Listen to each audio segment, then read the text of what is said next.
Hello, and welcome to what is probably the laziest stream on YouTube so far. I'm your host, Cooksville. Joining me is Ash Manix. Hello. And as you can probably tell from the hastily added Santa hats, it's Christmas, y'all. Merry Christmas. Christmas. Merry Christmas! Merry Christmas, Happy Holidays, and whatever else. Is it Hanukkah as well? Is Hanukkah this time? I forget. I'm not very I don't familiar. actually know. But basically, just Whatever you're celebrating, we hope you're enjoying whatever type of yourself. holiday, we hope you're enjoying yourself. We hope you're safe. We hope you're good. And even if not, we hope that this at least makes you smile maybe once, maybe for a millisecond. Yeah, we've decided today that we're just going to chill and talk.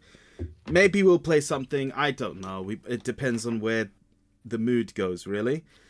But we're not really planning on doing anything except a little bit of self-congratulation. Because we have now been... circle jerking? Yeah, maybe. Because you and I have now been streaming and uploading videos on YouTube for 2 years. Yeah, I think it was just over. Did we not start in November? We started in yeah. November of 2011, but we didn't really hit our stride until... Whoa. I said 2011, didn't I? Yeah. Why did I say that? I don't know. 2021.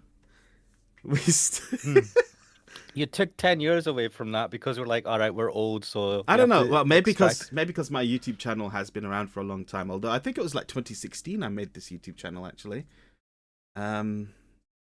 No, whatever. It doesn't matter. We started in like November-ish, December-ish of 2021.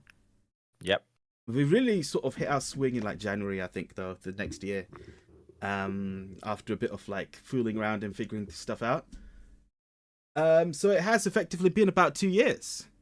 I don't know about you. I got into the swing about last month. What are you talking about? It took me 2 years. I dare say we might not even be in the swing of it yet. We're just... When I hit the... I'll say that I'm in this proper swing of things if I ever hit like 100k subscribers. I think, yeah, then I'll comfortably say I've definitely got into the swing of things. Not even 1k, but 100k is what you're putting. Yeah, impossible milestones. That is what I'm all about. Shoot for the stars, reach the moon. Well, okay, if I'm going to shoot for the... shoot for the stars and then just fall over in your face. Taking your first step. Yeah. But, I wanted to sort of just talk about it. Like, what was it that made us start doing this in the first place? I remember that you and I were already in the habit of just playing around on games. Not on YouTube, but just like over Discord. Yeah, because we do. Because I live in the best country in the world, Scotland, and you live down south in the horrible city of the big smoking London town. London town, yeah. So there's a fair distance, and so it's always been difficult for us to do that. And then we recently started doing that. I think for me, I'm trying to think back, and I might be doing that kind of like looking back and rewriting what I think actually happened, because I'm not entirely sure. I'm trying to think of my mindset back then, but I did have this idea that, I don't know, and this is going to sound super cheesy, but I feel like there's a point in your life, if you're older, right? If you start this when you're young, like, like an 11-year-old or whatever. It's a lot of people who got into YouTube when they were young, done it for a good few years, being probably terrible, get into the swing of things after, getting good experience, and then some of those people do amazingly well. And I will mention MKBHD once again, the tech YouTuber who started when he was 13. Because I think I saw you sent me a clip of him, or you told me to look at his first video, and he was really young. Yeah, he was like 13 or something. He sounded super awkward. He was holding a video camera in his hand, reviewing stuff. And with grit and effort, that dude is really killing it. And I believe, I don't know him that well, but deservedly so. So yeah, if you start this when you're a bit older, I feel like, for me anyway, it was a change. There was like some changes in my life, Mm-hmm. and I was like, I wanna. I'm fed up with life, so let's just jump off a building. No, I'm just kidding. Um, there was a bit of that, right? It's not. I don't know. It's not a midlife crisis. I'm not. I think I'm not that old yet, but it was something a bit like that where I'm like, what have I done with my life? And then I started thinking about what I'd done with my life, and I started thinking, I have wasted my life. A bit like that comic book guy in The Simpsons when the bomb comes to hit and he just looks and then it's about to explode and you see him, he goes, I have wasted my life, and then everything explodes. Uh, so I had been thinking about it for a while. It's like, something to do that I enjoyed that I can, and I'm not gonna lie, like pretend that I can potentially make money from. I mean, that is one of the big aims, right? I'm not doing it just for money because this has been a money sink. Not to mention, You going, if you ask me, it's a pretty unreliable way to make money. But yeah, it is an unreliable. No, if you strictly, if you think you're just going to make money from YouTube, it's YouTube videos itself, you and got from another thing YouTube coming. itself, yeah. But it was along those lines. This has been a money sink. I've bought like equipment and stuff like that because I have a job and luckily that is what's funding this. Um, yeah. So there's a bit of that, a bit of doing something.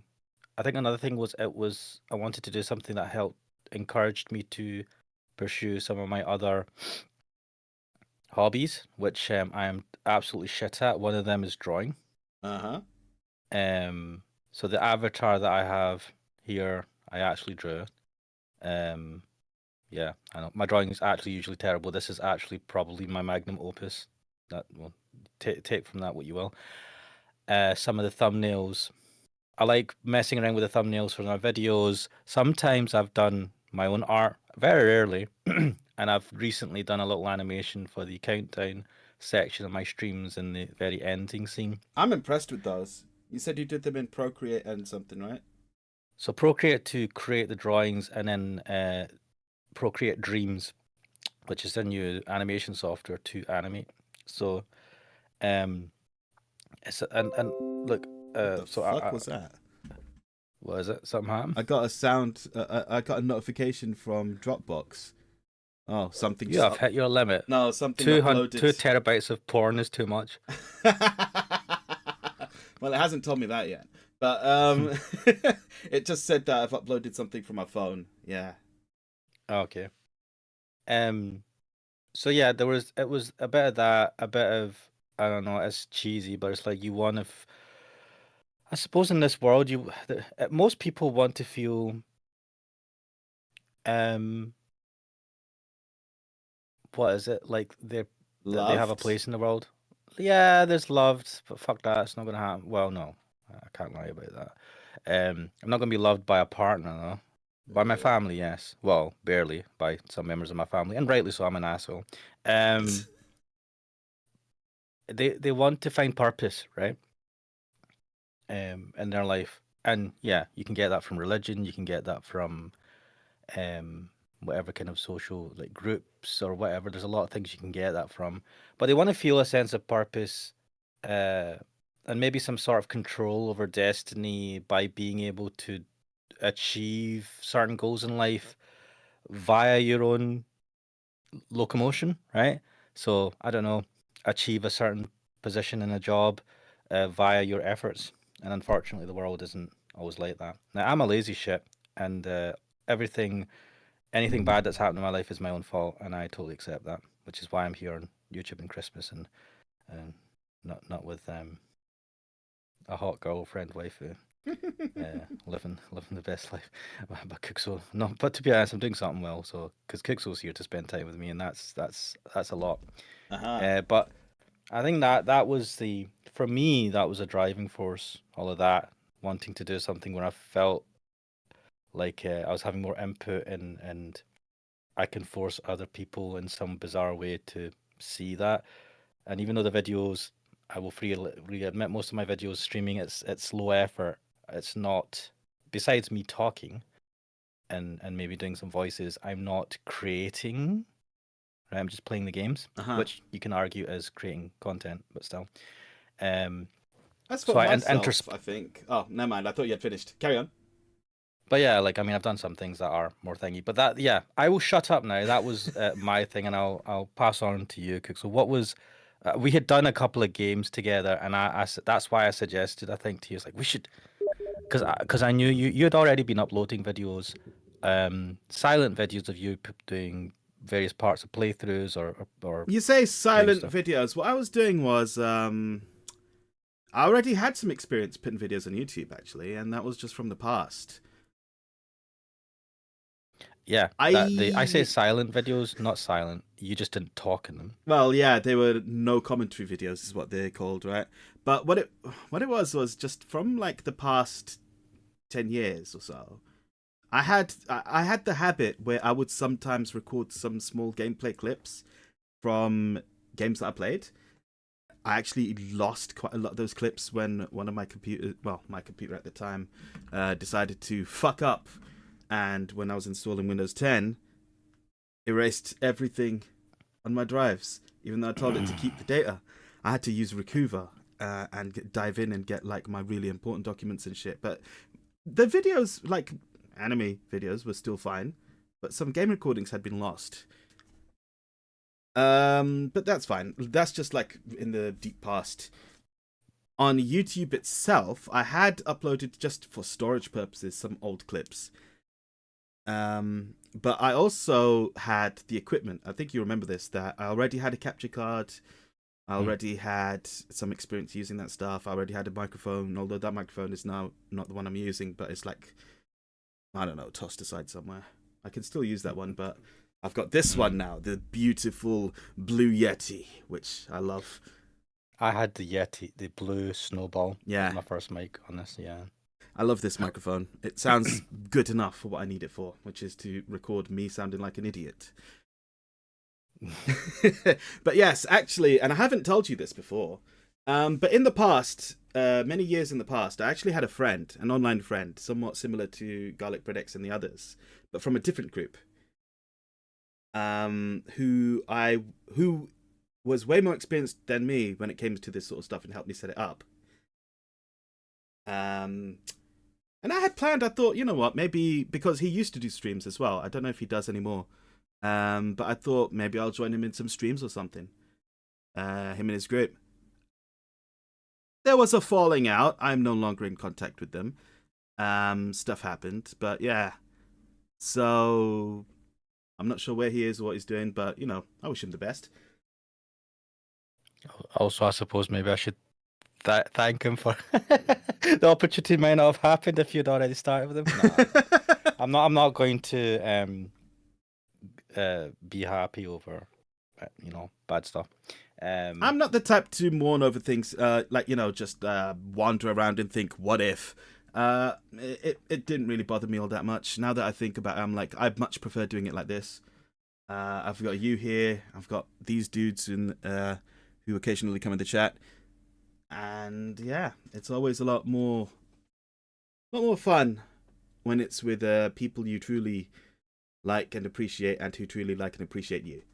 So yeah. Well, I mean, I'm assuming you're talking about the chat. You're talking about me. I don't appreciate that. I'm just kidding. You do, yeah. And I think you also need to have someone that you can, when you're chatting, I can't say it more specifically because I'm too stupid. Like vibe with that, just you get on with in a way that allows the stream to really flow and the chat to flow. Yeah, there has to be that certain chemistry. Do you know, I was actually re-watching old episodes of Top Gear recently because I came across a compilation on YouTube of, I called them the original. I know they're not the original trio from Top Gear. I know that was a relaunch of a series which was already failing. Yep. But everyone knows Top Gear for the trio of Jeremy Clarkson, Richard Hammond, and James May. Hammond! I love those guys, especially James May. Go, Clarkson, you idiot! Like, you know. Yeah. There's some words that he keeps saying. It's very British, and I can't remember that. Yeah, they were a great trio. They are a great trio, and they are still a great trio, even in their old age now. I honestly think they are now too old to be doing the sort of stuff they did back in Top Gear, especially watching when James May crashed that Evo into the tunnel. I don't know if you saw that. No, I've not seen that. That was bad. That was really bad. And, it did spark a discussion online, which I agreed with, where I said, we don't need these guys to keep risking their lives with stupid stunts. I'm very happy to just watch them chat, even.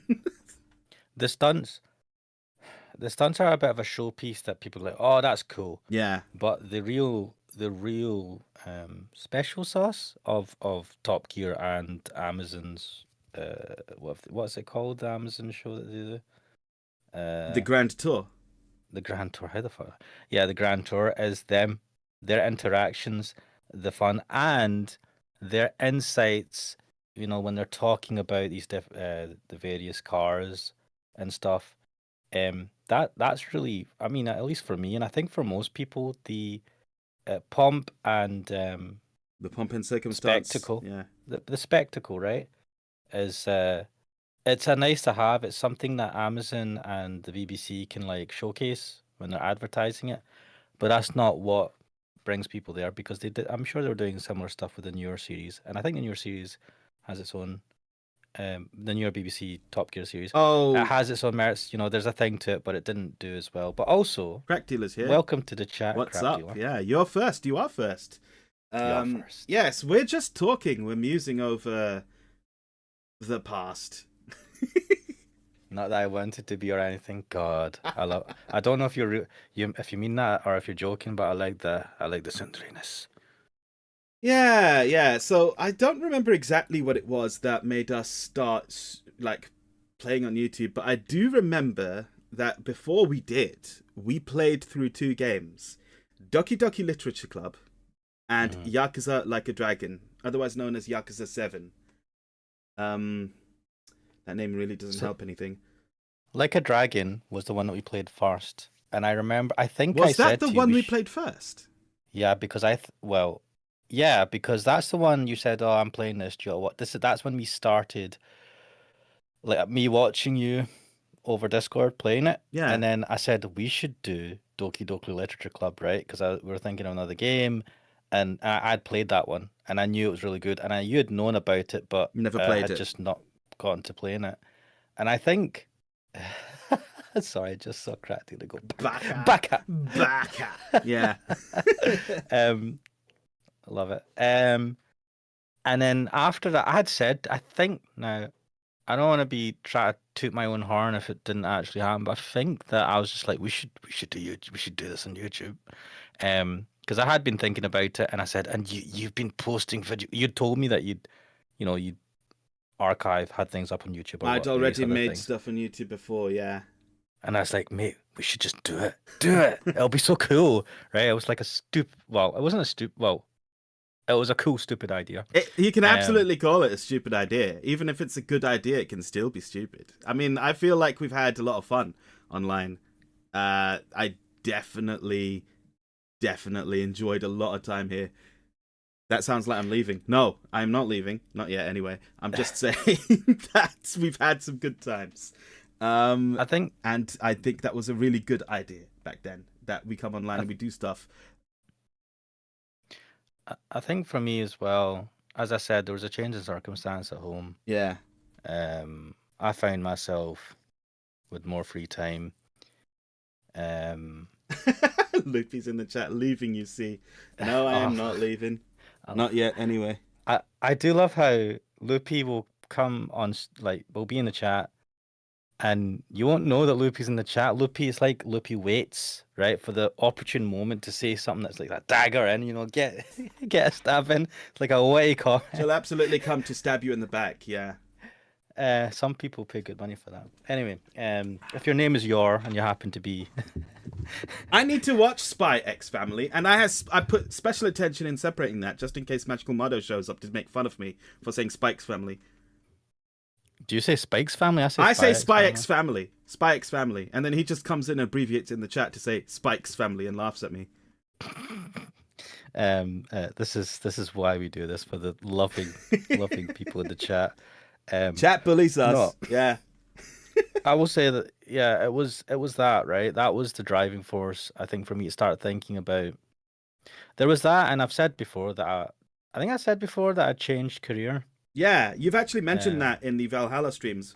The Valhalla streams yeah. actually on your channel, I think, really set the tone for what our streams would become going forwards. Which was just a session. It was an excuse for us to sit and chat. While awesome stuff happened, periodically, Lupe is saying Wee's Spike's family suits you. Um, but like, yeah, that was a big driving force for me to there was the so I was made redundant in my previous job because I was shit. Uh, that's what I say to people anyway, and I'm gonna keep a even though I got decent what's the American Severance. term, severance pay, because I'd been there for fucking longer than most of you people will probably be adults. No, I'm just kidding. I don't know actually. You guys might be pretty young. Um, I got a decent amount of severance, and that allowed me to kind of Retrain yourself. yeah open my eyes. Yeah, I felt like I was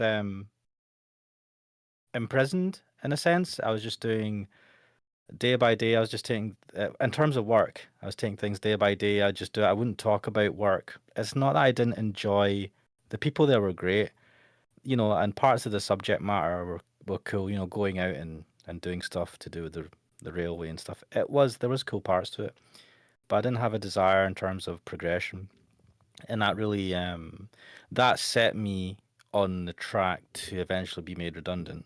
It was that lack The lack of of a drive. motivation which stopped me from doing certain things.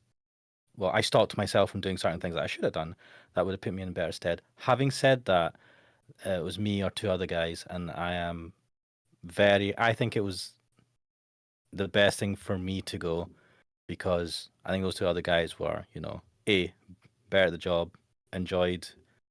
I think they enjoyed what they did. I think both of them had like, well, I don't know about both. I know one of them was like just got a house and stuff like that. I was like, yeah, I don't have a mortgage to worry about and stuff like that. I was quite lucky at that point. So, and I knew them. They were cool guys. So but I'll still bitch about the company because I'm a vindictive asshole. The company were pretty decent about the whole thing. I don't have a good enough reason to hate them, but I'm still going to hate them because I am a petty, petty man. But there was that, um, the situation at home where basically some people had moved out, kind of home with alone more. And to be fair, I've not really talked about this year. I won't go into too much detail, but I think doing the streams, especially with you, Cookso, and doing my own stuff has been a massive help this year. Uh-huh. Um, I mean, Yeah. you know why. Like it's been a bad year. 2023 has been a year of all sorts. It's been at once a great year, at the same time a terrible year for many people across, not just you and me. It's been a year of massive life-changing Upheaval. events, shall we say, Yeah. um, for the both of us. So honestly, I don't blame you for saying that it helped a lot because yeah, I think it really did. Ah, Yeah, it's a definitely. If I didn't have this, I really don't know where I'd be mentally at this point. uh-huh. Um. So yeah, like without going into too much detail, for me it was a personal life-changing event that basically shook the foundations of the mental world that I live in. Mm-hmm. Not to say that you guys haven't, the guys in the chat and any viewers haven't had some of the same. The world is obviously um, A large not one. doing too good. But No. then, having said that, playing devil's advocate, there's been a lot of horrible, horrible stuff happening in the world that's not been really talked about in terms of like upheaval, destruction, war. Yeah. There's It's not always been very good. there's always bad stuff. Uh, It's Uh, a uh, crack deal, I swear to you. There's bad stuff well, and there's good stuff in the world as well. so And I think don't. it's always good to focus on the good stuff because you need it as like a sort of pillar to support you when you are going through the rough times. So this is a Cooksolism, right? Let's Oh, just and yes, you all yes. got you guys all know that I am not one of those people that Actually, can do you know what? that That is one of my best quotations I've ever said, which happened uh, very early in this YouTube thing. I told you one of my quotes, which is quite funny because I don't think I've said it since then on you haven't. videos. It stuck in my head. It was and I've forgotten it All now, right, I'll which is tell you what it super annoying. is. Wait, let me try and remember. Right, life is too shit. Life is too short and too shit to Too spend shit. it miserable, so I will enjoy Um, it. and having said that, I don't think I've said this to you, but I have thought about that quote a couple of times. A good few times, and it has uh made not made me all of a sudden happy, but it has helped. You think about it and you go, you're right. Like some things are inevitable. Um, so let's positive Let's thinking, Pixel positive Cell. thinking. Yeah. Also, Crack Dealer, no, it's okay. I don't have ball cancer. It's not I don't have a disease. Um, besides the disease of being a sexy bastard. No, I'm just kidding. Oh God, there's a reason why I use an avatar, and it's not, and it's if you, I've got a face for radio. Well, I mean that's based on what you think, I think. But yeah, going back to just the beginnings and the foundations of these two channels, yours and mine. It's true that I had some videos that I'd just done randomly, but they were hidden. They were not really for public consumption, and I've kind of kept that mentality with this channel. It's weird.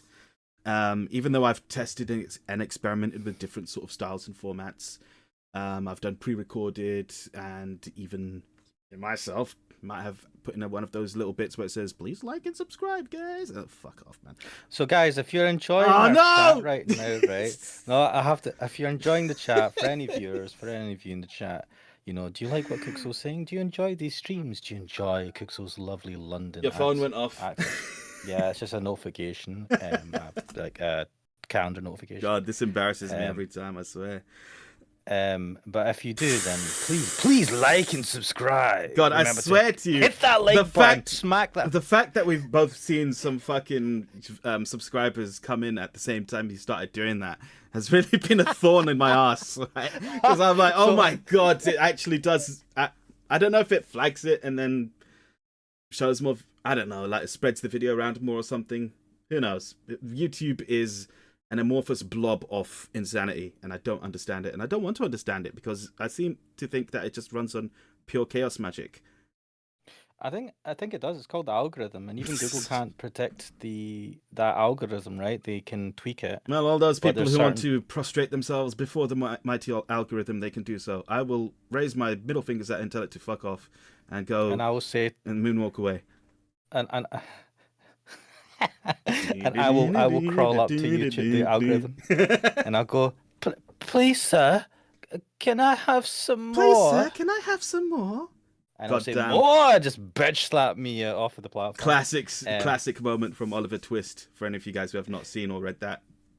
Love that scene. You should watch it just for that scene. It's funny. Please, sir, can I have some more? Yeah, it's legendary, that scene. More? And then the UK... the representation of the UK government laughs at him. That was a fuck off. And that applies to the UK government since the beginning of Do you know what? I don't normally talk about politics, but I'm just going to reference one political meme today, which is one that I sent a long time ago, but also I sent it very recently because I saw it again, and I just said it to my friends. It's that one where it's a very crudely drawn man, just saying, he's supposed to look like a politician. Maybe Boris Johnson. I'm not certain, but I choose to believe he does, because it starts with the quote saying, stop immigration so we can take care of our own. Then in the next panel, it has a kid saying, I'm starving, and to which he says, fuck off. I love that one. But yeah, back to not talking about politics, and back to talking about YouTube. I don't remember why we started doing live streams as opposed to just pre-recorded videos for everything? So in the beginning, live streaming was daunting, and you had to when you do your. So for anyone who's not done a live stream on using their YouTube account, Or or Twitch? doesn't even have a YouTube account, well, Twitch is different, but YouTube you have to book it. Yeah, you have to schedule it at least 24 hours in advance No, for the first one, really, and yeah, for your very first one. really, was And it? I don't remember that. I only found this out because I wanted to do a drawing stream on my drawing channel. I have a drawing channel and it has one video, and like one subscriber. Thanks, Loopy. No, Crack Dealer. Thanks, Crack Dealer. I don't think Loopy bothered to. No, I'm just kidding. I think Loopy liked that drawing stream of yours, though. And I ended up doing the drawing stream on my main channel. Yeah, that just one. because. That's the one I'm talking Yeah, about. because. Yeah, so the reason I did it on my main channel is because I was like, right, I'm going to book this on my drawing channel because it's a drawing channel. And then it's like, you have to book it 24, it has to be 24 hours in advance because it's the first time, and I only had like 1-2 subscribers. So obviously YouTube was going to be a bit more Arsy about careful things. about that. Yeah. And I was like, fuck, I've said I'm going to do it today. I can't be fucked. So I just did it on my main channel. So there's a bit of that, but also it's more intimidating, right? As he creator, fucking content creator and influencer. We're not influencers. As people that fuck about on YouTube, it's a lot. When you're doing a pre-recorded video, it's more controlled and easy. It's easier to do. And when thank editing God those it is. videos. I don't end up falling into the pitfalls that you fell into while doing live streams of some of the games you've done, like Eve Burst Era, and most recently, the one from yesterday. You know, if you know. Yes, I do you know. Thank you. Do you know? We do Does know. he know? You know? I do. Oh, did I know? You know that he's not? Did I know? Do they know? Do they know you know? Do you know that they know? And do I know that you know that I know? Anyway, we're going to stop this. But you guys are not going to fucking stop saying that shit when I do the streams, which is fine. You know you. I know you. And you know that I know that you know you. Loopy say, right, wait. Let it drown. Misery. Too sexy for YouTube, says Crack Dealer. Lol. Start discussing Laffy 2 now. What the fuck? I don't know what that is. Crack Dealer saying stop. What kind of wizard speech is this? You haven't been around for the streams, that's why you don't know. Okay, Loopy, oh, she doesn't know. That's why she hasn't been there. Loopy, I'm gonna not carry on the joke and say that I've been streaming the game. You know, the girl who shouts love at the end of the world. Love at the edge of the world, which is an old visual novel from before. I think it's maybe when I was too young maybe to play it. And so these guys are like, oh, I know, you know. So they do all these weird jokes. Crack Dealer says my furniture started floating. Loopy's saying I'm not around for current stream either. I'm on audio only mode and texting. Look at that. Doing multiple things at the same time. Yeah. I can't do that. Well, this is mostly a chat stream, so you can just listen to us like a podcast. It's really quite funny because when I started, I was intending to learn more video editing techniques, and I did learn quite a few. I learned how to use Premiere Pro. I learned how to use After Effects, especially when I was doing those Koikari videos. When I was doing that series, because I would make some sort of little music video at the end and just mess around with different effects. And Loopy says I learned how to make a fool out of myself. Oh, I didn't need to learn that. I already knew. I already knew that very well. I'm very, very skilled at the art of making a fool of myself. Anyway, so it's quite funny to me that I've mainly just ended up just streaming most of the time. Like I have my regular Friday streams, and anything else is extra. Because they're a lot easier to do. Yeah. Now, actually, and I did want to talk about this early on, and I do mean very early on. Back when we were playing Pokemon Legends Arceus, and that is the name before you laugh in the chat. Legends Arceus. I distinctly remember telling you that I was getting quite a bit worn out. That it started feeling, and this is what I say: it starts feeling like work. Yeah, I remember. When YouTube starts feeling like work, I feel like the whole point is gone, and it just feels like all the fun is sucked out of it. So I think it's very important to keep that sense of balance and make sure you have Make sure you're splitting your energies so that you're not spending it all on one thing, because I did feel like I was spending it all on YouTube or all on work, or, and then at that point I was just getting burned out. I don't know how I've managed to find that balance, but I feel like just keeping it definitely on the Friday stream and guest appearing on your Sunday stream strikes for me the best balance. So the Friday stream, you're playing a game, so you're chilling, right? And you're just chatting the way you'd maybe do if you're playing on your own with someone next to you, right? So when my brothers and I would play games when we were younger, we would call it driving, as in the person who's playing the game is driving and the others are passengers watching. I mean, I am the forever passenger because I'm a lazy bastard. Just play visual novels that are kinetic most of the time. Oh, except for Except for which tricked you with a 6-hour prologue and then turned into adventure game halfway through. Fuck that game. That was amazing. Best trolling I've seen for a long time. 6 hours. Oh. That's commitment. Mate, that Loopy. I saw Loopy saying old man game. The thing is, Loopy, right? These games are even before. I mean, I was born, but they're before my time as well. I'm actually going back to games that I've never even heard of till recently, because Kuxos had a different experience with gaming over the years. I grew up in the internet and I learned about games. I grew up on the internet, but it wasn't related to games, and it was not. I was not as much on the internet in a certain ways compared to you, and I didn't have the access to games. I didn't play the games that were massive for the time that everyone my generation, my age, were playing. You did play Final Fantasy X at the very least, and you played enough Kingdom Hearts 1 and 2 to want to play 3, and bought a PS3 for it, although it skipped that generation. Oh my god, I have Kingdom Hearts 3. I started with my brother, and then he got too busy. And I have 2 copies because a friend got me a copy as well, and I was like, oh, I already ordered myself one. Oh well. But yeah, I mean, Loopy, I'll tell you one thing, right? Sometimes, I'm just old. It doesn't. Maybe old people just like old shit. Because Loopy's saying, shame on you, oldies. I didn't have internet as a kid. What the fuck? This is why kids these days are so rotten.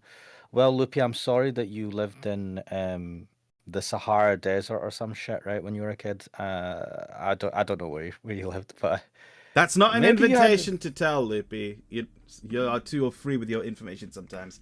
No real info. Loopy, if you say in the chat, right, the thing is someone will find you and bad things will happen. And also, yeah, don't tell us. I joke. But yeah, it's probably for the best if you didn't have internet or just didn't have access to the internet as a child. When I was a young child, I didn't have internet, but that's because I was old. I'm old. See? And the internet wasn't as freely available. Someone did find me once. I know not to tell. Good. Wait. I kind of want to hear this story. Is this someone who's on YouTube chat or something? Nah, it'll be somewhere else. Interesting. This is why I have the avatar, right? You were old when you were young, Ash. Yes, I was old. I was born with them. I was born in a crossfire hurricane. Sorry, I don't know that song, and I feel bad that I don't. Jumpin' Jack Flash. I don't even know the stuff that I should know. Jumpin' Jack Flash. It's a classic. I don't know. I was like disconnected from the zeitgeist and from my generation for a lot of my life, and I still am. Oh fuck! Wow, that's real bad, Loopy. You shouldn't have done that. I just got for fun, thinking, oh, nothing could, and someone did come. Were you hoping that someone cool would come? I don't know. You know that you have that secret thing. Oh, no one's gonna find me. If someone does, maybe it'll be a hot girl that's into anime. No, right? No, just no. It's not, it's a bad idea. But you hope for it, right? You have. There's maybe I'm an idiot, right? I know I wouldn't do it, but he's like, oh man, wouldn't it be cool if it's like in some stupid anime and it's like a really attractive girl that's awkward and likes anime for some reason? Yeah, but instead it's going to be the deranged pervert axe murderer who shows up with with an axe and a huge erection, right? That's what's going to happen. I'd do the same to y'all too. Ash being cringe. God, I missed this. It's like I'm just cringe. Well, embrace the cringe. I'm glad. Are you not entertained? I mean, that's why I'm doing this, isn't it? That's the whole point of YouTube, is that the people watching are getting entertained. So I feel like I'm Gladiator. That's an old movie. I don't know if you guys have even heard of it from was it 2000? Are you not entertained? God, I swear you're clipping a little bit now. Sorry, let me just put the mic away and be like, "Are you not entertained?" Now you just sound like you're far away but still loud. That's the point. He's in an arena. Lippy says, shouting I at know that everyone. meme. And yeah, it's a famous one. Even if you haven't seen the movie Gladiator, people know that. You It's feel a old good now. movie. No, hang on. So I did want to point out that we've been playing old games for a while now. I've been playing Final Fantasy IX. You've been playing, and E-burst error, Eve Burst Era, and also Katawa Shoujo Su- and Tsukihime, which are Kata Shoujo's the a newest bit one out newer, of them. but Yeah, but yeah. Katawa Shoujo is still like 2009 or 2011, isn't it? I know. And what was it? E-burst error is the 90s, and Tsukihime that I've started recently is 2000 or something. 2000, or was it 2001? Yeah. One of those years. Basically, what I'm doing, Loopy, is catching up. Lippy's I'm been not playing gonna NES say- Mario Brothers, so you've been playing the oldest game out of all of us, 1986. Whoa, I played that. I had an S. You had an I had- S. Oh yeah, you did yeah, have an S. You told me this. I had an S. Why I was never I had the surprised? SNES. Because I don't play games. I Or at had least a that's the joke. SNES and one game. Not Super Street Fighter 2 Turbo. That's a decent game. At least it wasn't some random bullshit. Do you know, I'm annoyed. I don't know whatever happened to that NES because I'm pretty sure I would have got a lot of money for it now. Like, we definitely don't have it. If you I don't know refurbished whatever it and happened to fitted it. it with some sort of HDMI mod or something, then yeah.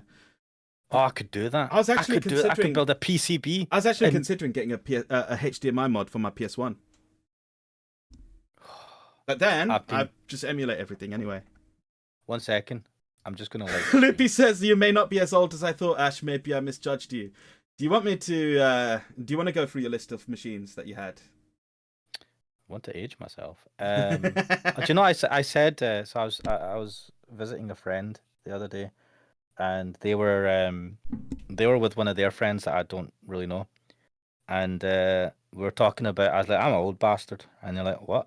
No, how old are you? And I was like, I'm this old, and they were like, what? Really? And I was like, do I look young? I totally fucking blushed. That made me feel good, even if they were lying. Okay, it's Cooks have gone quiet. Oh, I was just listening to you. But I've also checked what my first streams were, and Lippy says that creepy fuckboy laugh. What the fuck? What was it? No, it was, I can't remember. It was younger than that, but yeah. Do you know? It's funny. See, when I hear someone who does YouTube videos or whatever, and they do what seems like their natural laugh, and it's a little bit awkward. It's kind of adorable. Hikora. And I'm going to give a really weird example, right? No, so there's a podcast that Tim Rogers is on. The insert credit. Insert credit. I There's one of the love guys that. on there. That's great. One of the guys there who he went to Japan recently and did some of the podcast episodes were in Japan when he was him just walking around Japan and chatting. I've not I don't paid know his name. attention to those, but yeah. I don't know. It's that guy. He seems younger. It sounds kind of cool. Anyway, he has this laugh, and he's like, it's kind of. I don't know if there's a snort in it, but it's kind of nice, right? Because it feels genuine and nice, and slightly awkward. And there's another guy. I don't know. I just like it when because it's a laugh that comes out, and they're not trying to. It's a very natural laugh. I don't know. I quite like that. So I think what Loopy is saying, I think I just laugh normally, and Loopy has decided I've got a creepy Fuckboy laugh. Okay, well, Is anyway. this why I'm forever single? I was Oh, saying God. that the first streams I did, I've just checked, were Elden Ring. Now that was actually Ooh. really interesting. Because That was a great game to start streaming on. yeah. Did I pick it up when it was new, or did I pick it up a month after? I don't remember. But it was certainly the thing at the time. And You've got me curious. yeah, the Elden Ring streams were great. They just sort of became the chill time as well, because even though I was getting really angry sometimes, as that game does to you, it was like an adventure. I had you, my bro. I had some of the guys in the chat, like Hentai Hero and Mei Sensei at the time, and Aw. Magical Mado was there as well. And that was when you got introduced to him. I remember because you thought he was I my thought brother. He was just an ass. Oh You thought yeah. he was my brother at first. You're like, is that your brother? Because he and my brother, well, one of my brothers, has a very, very similar sense of humor and style of Yeah. laughing at you in the chat. Really, Are you my brother from another mother? yeah, I like. He's great, Mado. He's fun. But anyway, he's not my brother. Not really. Not from another mother. Sorry, I love that joke from what was that Jackie Chan movie with Rush Hour Rush Hour 2? I think it was. He said that, or maybe it's Rush Hour 1. must have been the second one because they were much closer in that one. The first one was when they were slightly at odds first, and it was Oh, much okay. more of the odd couple sort of antics. 1 second. Loopy is saying, has Ash never heard his friends laugh? Does he have friends? Is he Araragi? So, No, that's Arararagi. Arararagi? Arararagi. No, I think no. When someone's laughing to you, when you're chatting to someone in person and they laugh, that's different. I feel like that's normal, and you expect them to just have their normal laugh. And yeah, I think that's when I think it's kind of adorable, especially if there's a slight snort in it, and they're a bit embarrassed. I'm a bad man, All right. but Yeah, it's actually well, laughs can change as well. I mean, I've got a variety of laughs from high pitch to weird ones to just plain simple laughs. I don't know what my range of laughs are because you don't tend to listen to yourself too much. Well, unfortunately, Uh, we're now in a hobby where we unfortunately have to listen to ourselves quite a lot. I mean, not real. I mean, we're doing streams mostly, so we tend not to listen to ourselves No, too but when much, you're right? doing a pre-recorded video, Yeah. Oh my God. And God, that's when I realized, getting and over now that I realize why awkwardness. Loopy. It's not. I'm not fully gotten over it, but I realize why Loopy's like, "Oh, you're an idiot." And I'm like, oh. And then Mm, I listen to myself and I go, oh. "Oh yeah, that's what I listen." I don't sound like a sophisticated Scotsman wearing a kilt and being awesome and freeing Scotland from the bastard English or whatever the hell my head canon is. I sound like a fucking idiot. So there you go. Uh-huh. But apparently most people don't like the sound of their own voice. I don't like the sound of my own voice when I'm on recording, and so yeah, you don't like the sound of your voice, even though I think your voice is alright and you think my voice is alright. So it's just a natural I think thing. your voice is all right. You're right. Your voice is fine. You sound, and you can put on and then you got that lawyer experience, right? So you can put on that some posh ass, professional ass voice that, and people love the very, Oh, I'm you mean if I British. turn on my It's like, oh, professional attitude and just disregard yes, the way I talked man. before? People suck that up, man. That makes people weak at the knees, man. Some proper I Britishness, don't right? like doing that. I don't like doing that because it feels So, fake. But it's like hello. it's like a switch I can turn on in my mind where I can instantly just transfer myself over to a more professional way of speaking and just ensure that I don't sound like an idiot. Sorry, I just What? saw Lippy's comments.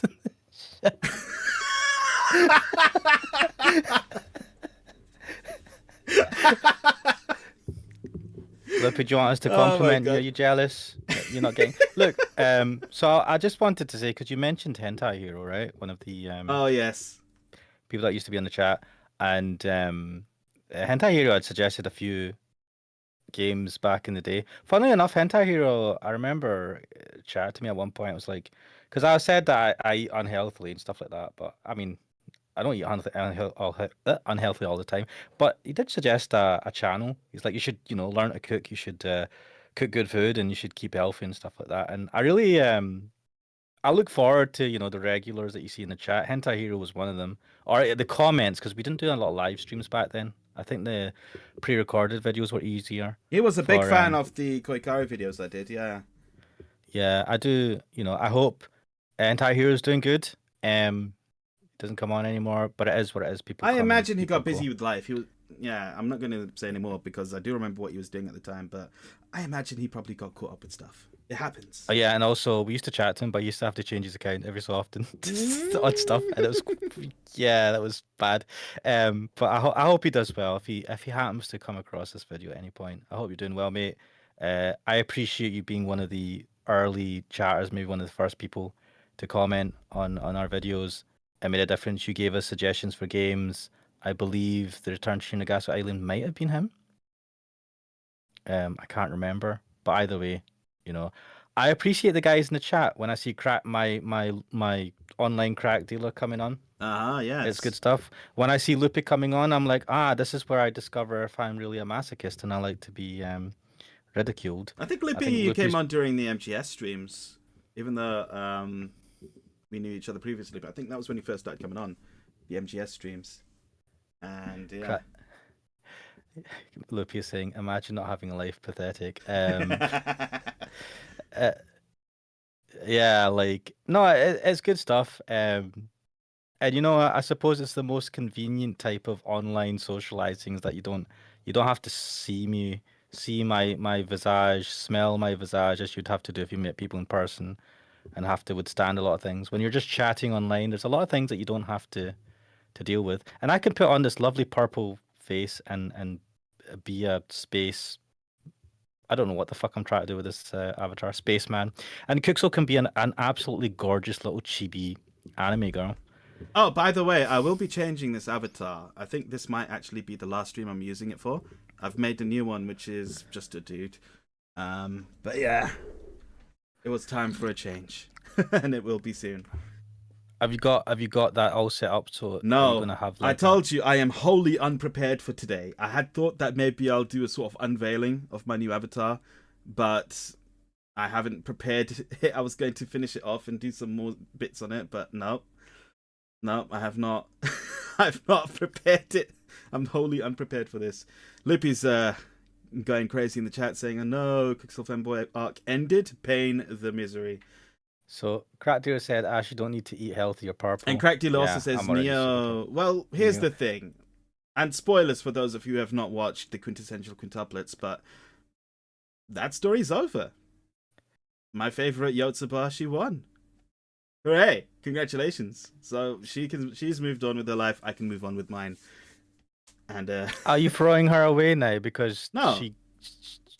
it's all her story's over? So now you're gonna find a new. No, I change my avatars and stuff quite regularly. In fact, it's just that I've stuck with this one for quite a while. But this is my second avatar in this channel. Although the first one was also a Yotsuba one, but still. Yeah, the first one was Yotsuba. I can't be. No, I have changed my avatar, but I just did a Lippy better says, drawing. "Okay, so when you die, you're going to remove skin too once your story is over, huh?"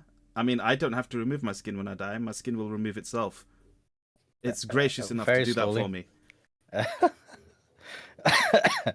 me. Why Kratos like, why are we still here? Just to suffer. You know, it occurs to me that neither I nor Garlic Bread X played MGS5 on stream. Garlic Bread X did a collection of Metal Gear streams as well, although his was on Twitch. And he just didn't, he never did MGS5. Because the thing about MGS5 is it's super long and nowhere near as interesting as the others. It's fun to play, though. In fact, David Hayter came on Twitter the other day just to say, "Okay, I know everything that happened about this, but this game is fucking fun." Or something like that. Yeah, because he got fucked over. He got fucked over. They replaced him with Kiefer Sutherland. I think that was probably the start of Kojima's fucking obsession with getting stars instead of the people who stuck with him. I do not like him for that, but I think he's had that. Maybe not an obsession to do that particular specific thing, but he's always wanted.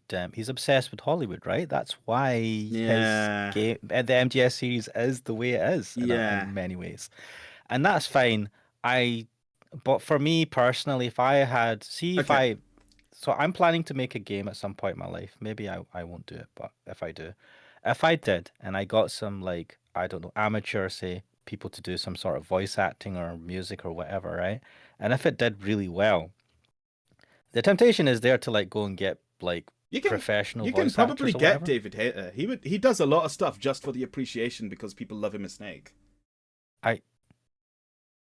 Interesting, but like going professional, right? If you hit the big time, I'd be like, no, I want to keep the same people, if I can, if they're available, because those are the people that have breathed life into this game, right? Mm-hmm.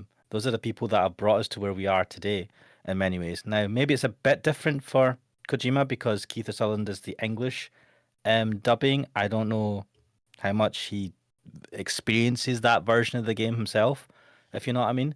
So maybe there's a bit of that, but like, yeah, I don't like that. I'd be like, I want to stick with the same guys because maybe I'm just that type of person. What's Loopy saying? Well, here we He's are. I cracked. found the tweet. So I'll read it out properly. All right. I put it off for years, but Laryngetic Snake aside, this game's pretty fun. Shakes fist at Sky. Kojima! And he has a thumbnail of Metal Gear Solid 5, The Phantom Pain, Definitive Edition. Which, I wanted to love that game. I really, really wanted to love that game. In fact, I had planned a Metal Gear marathon to run up with the release of that game. I never got around to it, but when I eventually did play MGS5, I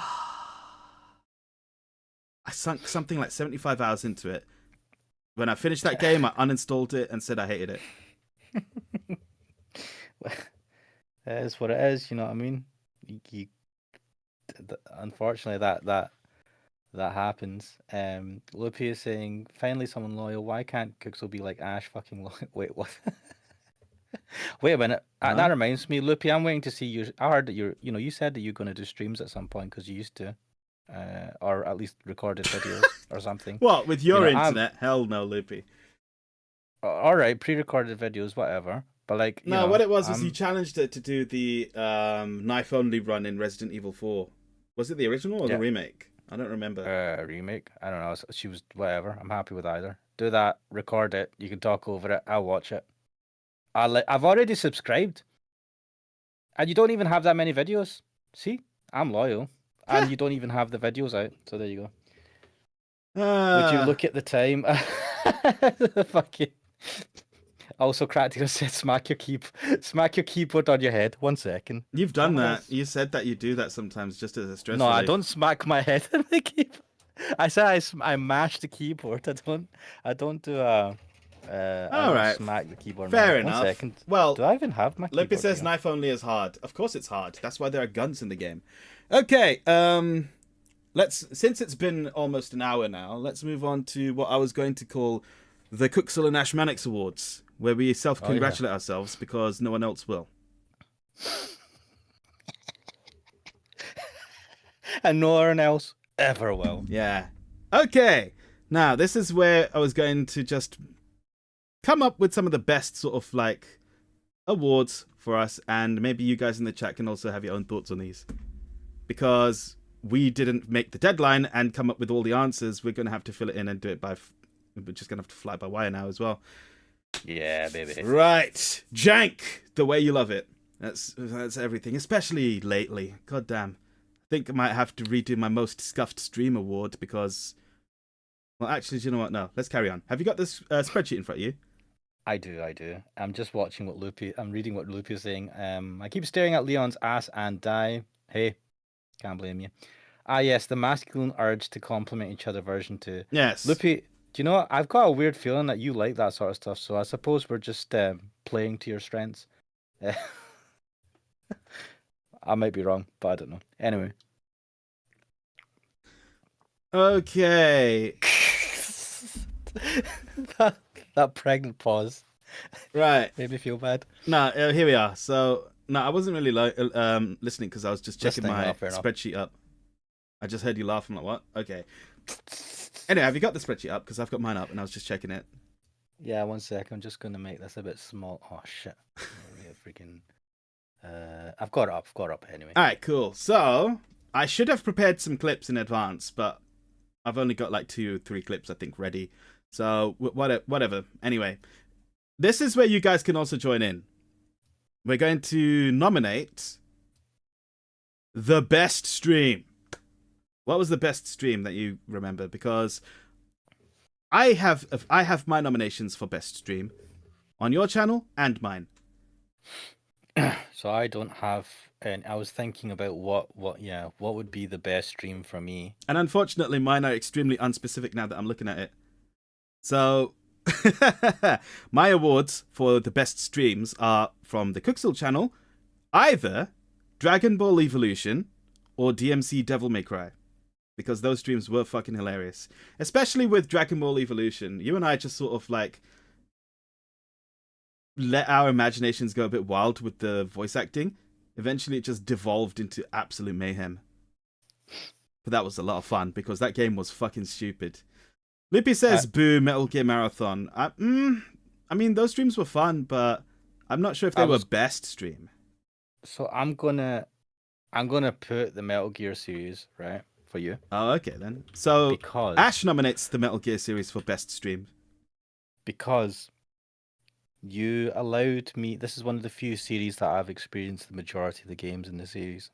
Around the time that those games came out, it was a refresh for you, yeah. Yeah, most of the things I've experienced in life, I played the games that are famous well after the time, or I haven't played them at all. So like, I'm sorry, I just saw Loopy's comment. Whenever he sees "not safe for work" comment, well, I'm sorry, it has been a feature on your channel lately. Yeah, I'll think about mine in a second. But the Metal Gear Solid series is because, for me personally, it allowed me to feel a type of nostalgia I've just not been able to feel for, for a lot of things. It reminds me of a time because I played them with a friend of mine. It reminds me of like better times, cool times, when you had less responsibility, and it was just like it was a series that blew my mind at the time as well. So being able to watch you play through that and see it in order and chat about it, it reminds me of the Joe Chrono YouTube series of Umineko, where I felt like I'm going through this and I'm learning more because of your insight into the game and stuff like that. So for me, that was the best stream series, personally. So that's why I'm putting it there. Now, Crack Dealer has nominated the DLC for Iwaihime for you. Now, that's interesting because I did put Iwaihime, any of them really, for the best streams on your channels. I could have gone with Valhalla. Valhalla was a very good series, and I really enjoyed the very chilled out atmosphere of just sitting and chatting. It was almost like we were in a bar ourselves, just sitting and talking for quite a lot of it. For quite a lot of those streams. Cool if we could. Can you imagine if you could get a bar? Oh man, if we lived kind of relatively close to each other and we could just go to like a bar or like a quiet cafe with a bar atmosphere or whatever, and just chill there and chat. Yeah, I mean it was a good vibe.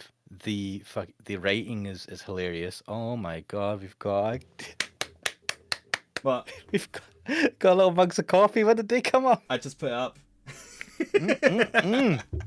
Love it. There we I'm are. a proper VTuber now. Oh yeah, I respect VTubers and what they do, but I feel like a lot of them fucked up recently with that whole shit on Twitch. I don't know what happened in Twitch, but wait, do I know what happened in Twitch? So Twitch decided that they would loosen the rules regarding adult content. A few VTubers took that to mean let's go on a full strip party, and they just showed like the entire models naked on the stream, like, and then Twitch was like, no. Yeah, that was one or two that was like really pushing the boundaries. And fair enough, they pushed the boundaries, they got burnt. That's the risk you take. Yeah, it was extremely stupid of them. I don't like what Twitch is doing, really. Like, it's not the place for it. Idiots. So I am gonna look through my streams, right? So your nomination for your best stream, to go over it again, I have said on my channel it was either Dragon Ball Evolution or DMC Devil May Cry, because those were fun and they were hilarious. Devil May Cry, DMC Devil May Cry, I nominated that because I really enjoyed going on that journey. First of all, that was a game I absolutely hated because of all the bullshit surrounding that game when it came out.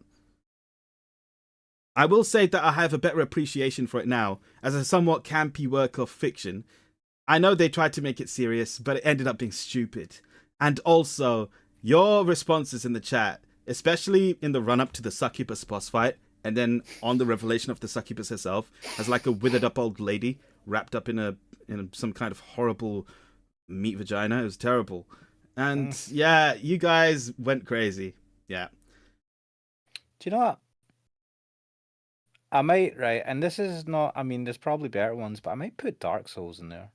Your Dark Souls stream. Because I felt like this was the first time I was really giving the audience what they wanted. As I said, peer pressure works. Well, so I wasn't doing it because I felt peer pressure. I thought this would be a nice surprise because you were away at that point, I think. Yeah, I wasn't there. Yeah, you were away And so I was like, I'm going to do something different. I had actually bought it when I saw it on sale a while before then, because I was going to surprise you at some point with this. Um, and I thought, what a nice little surprise this would be. Now, I wouldn't say that's necessarily the. I mean, objectively, there's probably better streams, but I really enjoyed the chat and the reaction, and I think I'm hoping the guys, guys in the chat today, guys who are there, really enjoyed that. So I am going to put Dark Souls. Okay, Lippy has said. Oh no, wait. Crackdilla has said. Oh yeah, Valhalla streams were arguably better streams. Interesting. Lippy says I nominate that point and click 4 PS 5 minutes latency Sam and Max or some game Ash played. Yeah, the Sam and Max hit the road. Oh shit, yeah, I was getting. We were talking about my drawing stream that had like a fucking 20-minute delay. Around that time, I played Sam and Max, and that had that. I think that's going to come up in a bit. We will be discussing that. MGS series was a playthrough that felt good rewatching, enjoying it with the commentaries compared to most other ones, where they're fun, but the rewatchability is lower than MGS. That's your reason. That's a pretty decent reason, because I think that what we wanted to do with the MGS marathon was commentate over the series. Because while I'm not a professional in game analysis or even story analysis, I do have my own impressions and interpretations of the Metal Gear series, and I wanted to impress that on in the videos, and I think I did that with you as well because we were discussing them together. Yeah, and it was really good.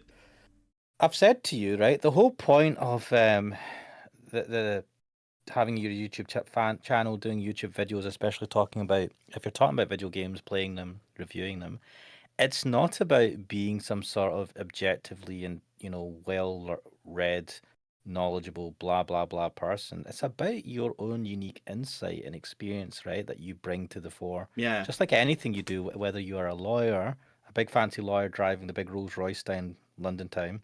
I joke. It's not a Rolls Royce, it's a Ferrari. But or you're doing something on YouTube. The thing that makes you you and unique and that people will be drawn to is your own personal experiences and personality that you bring to the table. And you look, you shoot yourself, you cut yourself short on that. The reality is people find that interesting. You can see by the views on your videos. And remember, we're doing long form videos, and a lot of your playthroughs have had really good view numbers, especially if you look at the fact that we are, as I described, micro penis sized YouTube channels. Your terminology, I swear to you. Right. But yes, so. All right, so you've put Dark Souls as your best stream.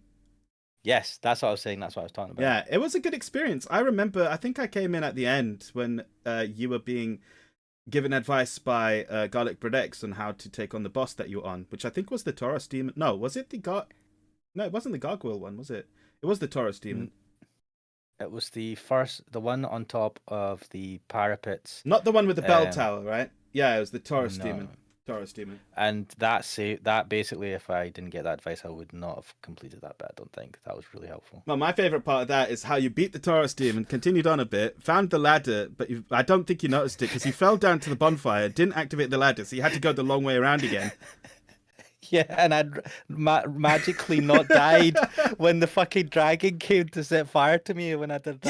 Yeah, how did you survive that? Most people, when they get to that part, they're at the bridge, they're like, oh, wide open bridge, da, da, da, and then the dragon comes down and goes, ah, and then your health just completely obliterates, and you died, appears on the screen. It was pure luck, right? But also, I saw the dragon there. You could see it at the end of the bridge, right? Just staring at you. And I'm like, yep. Uh-oh, that's not a good sign. Right, but it was pure luck. I don't know, it was a glitch in the game or something that I didn't get annihilated. Crack Dealer says that's so bullshit. He wanted you to die. Mate, I made up for it by fucking rolling like a dumbass down the thing and not kicking the ladder down. All right, and then having to redo the whole thing. Now here's the funniest part. The next award I've got lined up is best moment. Now here's the problem. None of us have done anything for this part of the spreadsheet. Yeah, that's a hard one, man. So rather than going for one singular best moment, let's just talk about the bits that we remember being great. Well, we're talking about Dragon Ball Evolution. I remember fucking dying laughing while doing that. That one was so much fun. I've talked to you about Dark Souls. Now I think Dark Souls probably didn't list high on any of your thoughts because you weren't there for most of it? It's not just that I wasn't there for most of it, but and I've said this before, I consider Dark Souls and Elden Ring and those sort of games to be a singular experience. I don't know how people can play multiple games in the series just one after the other, because to me it's like, okay, I've had that experience, and yeah, I done that with Dark Souls, and I left it, and 2 and 3 came out, and Bloodborne came out, and I was ignoring them. I'm like, I played Dark Souls, I don't need to play these. And then Elden Ring came out, and they're like, this one's open world. I'm like, all right, I'll play that one. And I've had the Elden Ring experience. I'm like, yeah, I'm done with that. So even when Lies of P came out, I was like, I don't really want to play another one of these. I mean, fair enough. Yeah. I'm just looking at what Crack Dealer is saying. Well, first of all, Lucas, like, I heard micropeen, you got my full attention. Of course you do. I mean, if you're into the micro-sized, Crack Dealer says that's so bullshit. I haven't watched it, so I don't believe it. This is the Dark Souls. I think Crack Dealer missed this, and I was killing myself laughing because I think Crack Dealer was one of those people that insisted I should fucking play this game, and I find it funny that he wasn't. He missed. It was only one stream as well. Oh my god.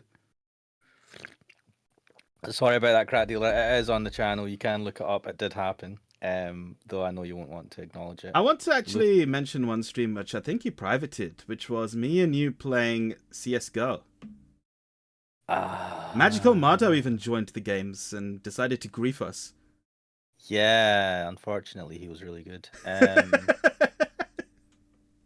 Yeah, I privated them because I didn't want them to thingy the channel because they were just for me a little bit too random. Also, I think some people came on that kind of knew me, and I was like, I've not prompted these people, so I don't know. I just didn't want to worry about potential doxing of myself in some obscure way.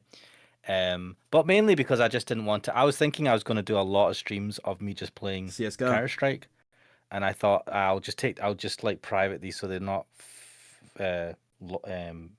filling up the things. All right. Lippy says best moment, Cooksville raging so fucking hard on Asura's Wrath after advertising it as a damn great game. Was I raging that hard?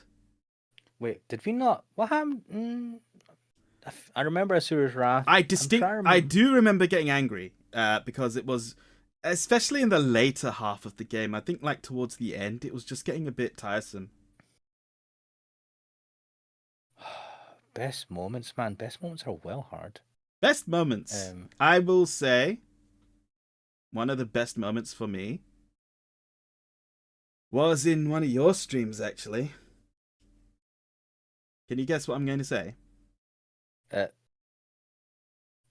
No. Really?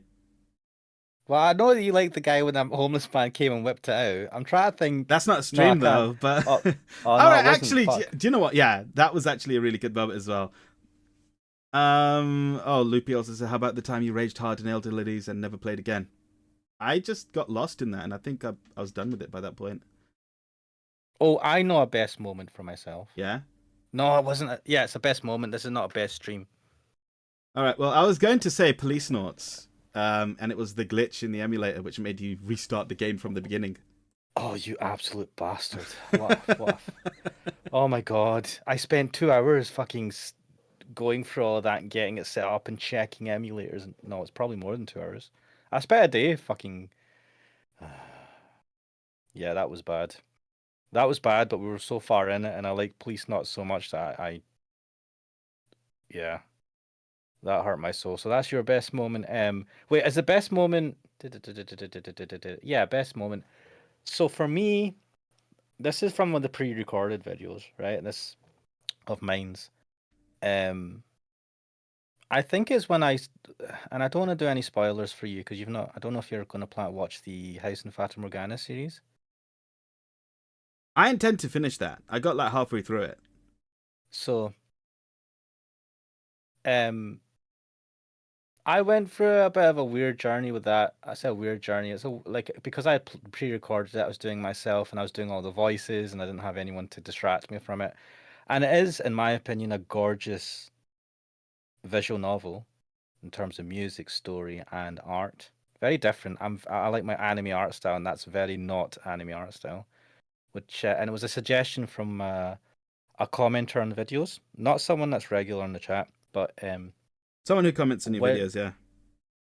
when I when the backstory when there's things that are revealed about the main character, basically the backstory of the main character, because it's kept fairly one of the main characters. It's kept fairly hush hush till later on in the game, and I think reading through that and when I was finding out about that and the kind of real depth of what was going on, that was a very personal, special and personal moment for me.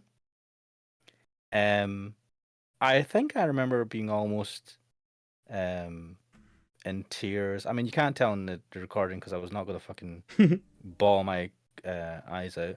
You wanted to cry on video? No, I wasn't gonna cry. But what you do is you pause the recording, don't you? Or you edit it out. I think I wasn't gonna cry. I'm not a fucking child. Well, I mean, men cry. Men can cry however they want. People can cry however they want. But I wasn't going to cry like that.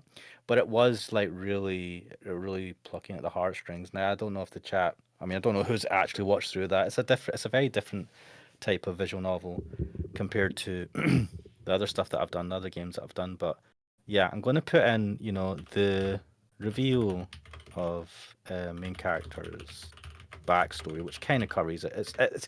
It's a long process. Over the game where you get bits and snippets of their backstory and what's been happening, and it's not just them. Then you hear about other characters, and this is why I made a certain. Let me just check. I'm looking for our list. This is why I made a certain decision later on in our list. But yes, so I'll put that. I said the reveal of main character's backstory, not said the fucking game. Crackdilla says he's more than halfway through. I assume you mean the house in Fata Morgana, right? The house in Fata Morgana, yes. Right. Sorry, I didn't make that obvious. If I did, sorry. No, not you, Crackdilla. Yes. And I'm thinking about your channel. I can right now the Dragon Ball thing's at the top of my mind, but I know that I've had great times, and I'm trying to fucking remember now. What you've played through and the things. Because it's over the last, over the last 2 years. Right. There's a lot of stuff. I'm gonna pull up my YouTube channel and have a look because I have not gotten any any bloody moments. Oh, so actually, I do have one for my own best moment. Will be from Higanbana, which was the ending of the Hamelin story, or the ending of the Utopia story. Where they do you remember what happens in that one? No, I mean if you start talking about it, I might remember. Okay, I just can't remember so the Utopia story was the one where the entire class was bullying Yukari. Even the teacher joined in to start bullying her. She was, and yeah, it got really really bad. And Higanbana, the spirit of the doll in the infirmary, she killed all the students when they were on a bus trip going to some. They're going on a bus trip to some mountain or something. I don't know. Mm-hmm. But she appeared in front of the bus. It fell off the cliff edge, and every one of the students died, and the teacher, I think, as well. Yeah, and the girl didn't. Was she not? No, she wasn't on the bus. She had to miss it. She was injured because she fell down the stairs after the male students started ripping the clothes off her in a bullying attempt. Yeah. Oh my god! You know what? Fuck, that felt so. It was a really bad one, yeah. So it was. But I felt sorry. Yeah. Not the bit where she had that. No, the bit where they got their comeuppance, so they fucking died. Yeah, that was a great moment. So I'm gonna put that Higanbana bus crash. I'm not one for I always try to I don't want to encourage praise bad shit that happens, but in a story when the people are like that, fuck those kids. They were just no fucking. It felt so. I was shouting at the screen, man. I was like, what the fuck, right? While I was watching this, verbally fucking, just getting so angry during that episode. It really pissed me off. And then at the end, I felt really. You felt really Not good about necessarily it. relieved, but I felt, yeah, you fucking deserved it. Fuck off. They did. I know people complain about that ending, saying it's a little too easy and also had a supernatural solution rather than a real solution. But to that, I say the second half of the story takes place in the follow-up of Higambana, so there is more to it than that. But I thought that bus crash was a really, really good moment. I enjoyed it. I know you guys in the chat who were watching at the time, you and Garlic Bread X, were definitely very happy to see that happen. Yeah, I don't often. Those stories in Higanbana were quite emotionally trying at times. So, yeah, They were bad, which is, I suppose, good in a sense because as a horror game, it really did hit it hard sometimes. yeah. So that's my one, and on your channel for best moment. It's a little bit of a crossover with the funniest moment as well, but I really liked I really liked that part where you had to redo Police Notes, and you did, because for me that was a dedication. But that was like to behind the finishing that. scenes. Yeah, It's like the best moment is just knowing that Ash had to do that in the background. it was So great. evil. I was glad you did that because I thought it might be like what was that game, Silver Case, where The silver case. you lost the save file and you're like, well, that's it, we're not doing this again. Oh, because that game was fucking a pain in the arse in the beginning. Yeah. It had the jank like like the game You know. before you start the jokes. I wasn't going to that time, but yeah.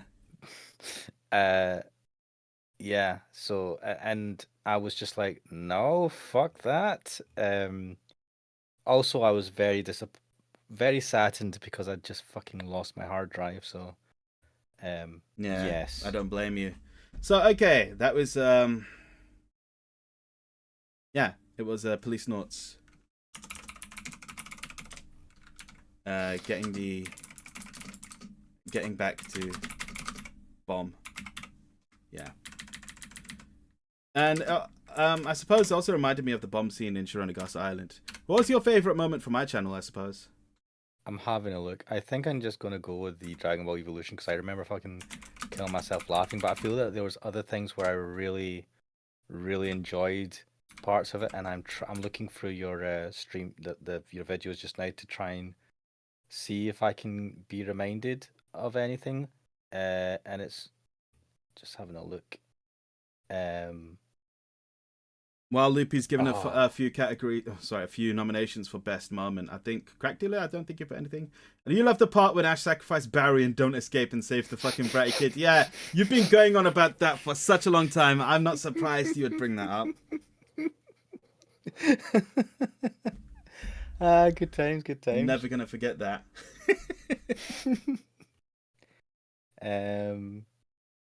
So yeah, when you didn't kill the kid. That's the videos. Let me look for your live streams. What have you done? Try to see. Right. You know what? This is gonna be a bit. Right. I mean, again, these are not necessarily, even to me, objectively the best moments. But one of the things I really enjoyed watching was you taking on the big boss in Armored Core 6, the first one. The Baltes. Yeah. So that was something that sticks in my mind because the music was fucking banging and it was one hell of a light show. And just kind of watching you kind of slowly improve and get better, it was like awesome. And because of that, I fucking listened to that. I found the sound, like someone's got the video up on YouTube. It's not on Spotify. Well, it wasn't at the time. I listened to that music so much because I watched all that video and it really, like, the whole thing was just awesome. Yeah. So I put that there. But again, like, if I really thought about it, that might have changed, but that's what I'll put there for now. I'm happy with that. All right then, the Baltes. Do you know what? That's making me consider things. And Loopy says, "Mr. President." Fuck me. Shit. That reopens everything. Metal Wolf shit. Chaos XD. Oh no. Yeah. Do you know what? I'm gonna. Right. Wait. Let me remember back to all the shit that happened in the game.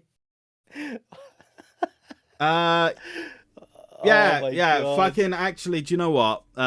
Metal Wolf Chaos definitely fucking wins one of the best awards, which is funniest moment for me is just the entire like news reports in Metal Wolf Chaos.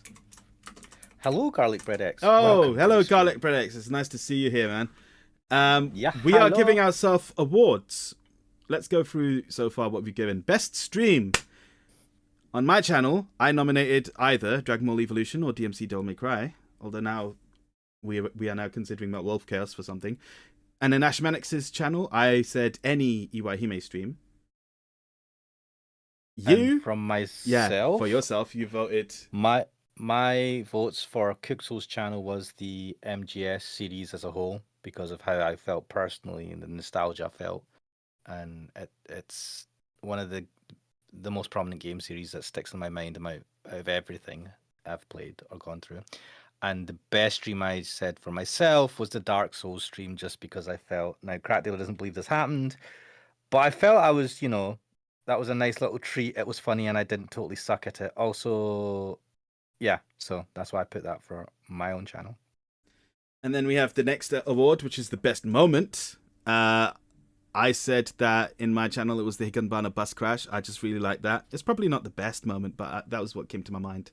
We are kind of making this up as we go along. We've not finished our spreadsheet before the start of this video, so it's now becoming a collaborative effort. From your channel, Ash, I said the police notes when he got back to the bomb because he had to redo the game. I considered that like a show of dedication, which I really appreciated.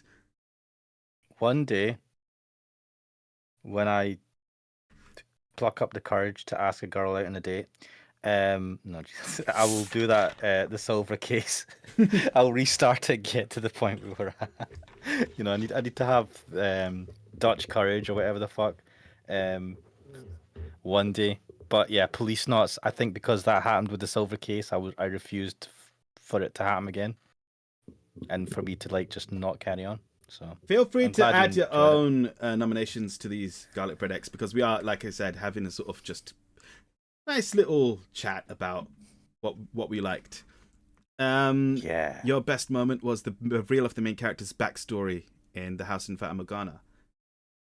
Yeah, so this was a bit of a sleeper series that I did, the pre-recorded videos of The House in Fata Morgana. I personally really enjoyed that series. I didn't know anything going in, like with most of the games I play, and I came out of that feeling things. I didn't think I'd feel anything. So one of the most poignant parts was as the backstory of the main character was being revealed and the things that I was finding out, and voicing that character and seeing the journey they went through. Yeah, it was. I suppose it's over a long period, but that was the best moment for me on my channel. And for Kuxel, that's a bit of a dark horse. It's just something I thoroughly enjoyed. Personally, was the Baltius fight in Armored Core 6. I think I watched this after the fact. I don't think I was watching it. For some reason, I missed it. So I saw some of it live, but I don't think you watched me beating it live. Yeah, and I watched all of it, and that's this. Maybe it was the song alone just really got into my head. The light show, the fight, the dance between Kuxel and the Baltius. It was something else, man. That really is one of the best boss fights in recent memory, I think. Yeah, so that really stuck in my mind, and so that's what I picked for Kuxel's channel. Right, and Lipia said, "I like when you two suffer." We know you do. All right, favorite game. Now, this is going to be a fun one. What's your favorite game from all the ones we've played? Because there have been quite a few now. And, oh, by the way, I didn't make this clear. We are considering the whole time we've been online. Like, since we started showing stuff on YouTube. It's not just a 2023 Since I pressed a key on the keyboard when I was 5 and accidentally connected to the internet, we're considering everything from then. or more accurately, from when we started doing YouTube videos as Kuxel and Ashmanix. You want me to start? Yeah, why not? So for me, my favorite game from my channel is, unsurprisingly, I suppose, The House in Fata Morgana. I'm not surprised, because I knew you really fell in love with this game. I did. It's a very interesting storyline that could very, very easily have been done in a way that was trite and not enjoyable, but the characterization and the story is It's gonna sound cheesy. Maybe I'm getting too old, but it was magical. I don't necessarily think everyone else will feel the same, but I fucking loved it. And the person who recommended it to me was right in saying that it's a great visual novel. It's rated really highly in IMDb for a VNDB for a good reason. So That that's was your favorite on your channel. yeah. So for Kuxel's channel, I have put in Final Fantasy 9 because I mean, again, it was hard to think through all the games you played. I might have put in was it Metal Wolf, but I've really been enjoying Final Fantasy 9, and so I'm quite happy to have that on this list. At Yeah, this point. I would have put Final Fantasy 9 as well on my one, but I thought I should be different, and I put Higanbana. No, because I don't want to give like FF9 the award twice. While it probably deserves it, it is an absolute classic after all. But my favorite, I think, out of all the games I've done, I really enjoyed going through Higanbana. Those stories were great. Cracked Ulysses and 13 Sentinels. 13 Sentinels was really good as well. Wait, what is Loopy saying? Consider liking Panty Party. What is that? That's a What joke. is that a game? That's a game. You've seen it on the Nintendo, but we've not played that, so it's not up for deliberation. And on your channel, Iwaihime, because I had so much fun with those Iwaihime streams. That game was wild. It went places. We laughed, we cried. It was an emotional roller coaster, and I really, really had fun with that. Yeah, that was. I think you were just like Sunday streams after Valhalla. It was getting a bit thingy, and then I started Iwaihime, and you. I feel like that was besides Valhalla, or after Valhalla. That this game you were like, yeah, I fucking love this. Yeah. Which was impressive because that's like, I feel like it's hard for me to pick a game that you're super into. But maybe I'm wrong. But anyway, I'm glad you enjoyed it. It was great. I really enjoyed that. So that's, yeah. On the favorite games, for Ash, it was Fata Morgana and FF9. And for me, it was Iwaihime and Higanbana. Now, worst game. And I'm going to start with this one. Absolutely, without fucking question. I didn't even think about it. The worst game I played in all this time is Devil May Cry 2. Fuck that game. Burn all its discs. What's fucking garbage that was. Taste the venom. It was bad. You remember that stream, don't you? That was the one with the tanks that wouldn't move and just kept firing. It's like one tank, two tanks, and I was out on the. Yeah, that was. That was something. They couldn't even fucking hit me when I was at close range. But there were parts where there's like, instead of hearing like alarm bells, it said in text at the bottom, you can hear alarm bells. The boss, the main bad guy, he started off like a super serious guy, and at the end he was like, ah! It was super weird. They even just threw bosses from Devil May Cry 1 just into it, just randomly. And the final boss was horseshit. It was like completely broken.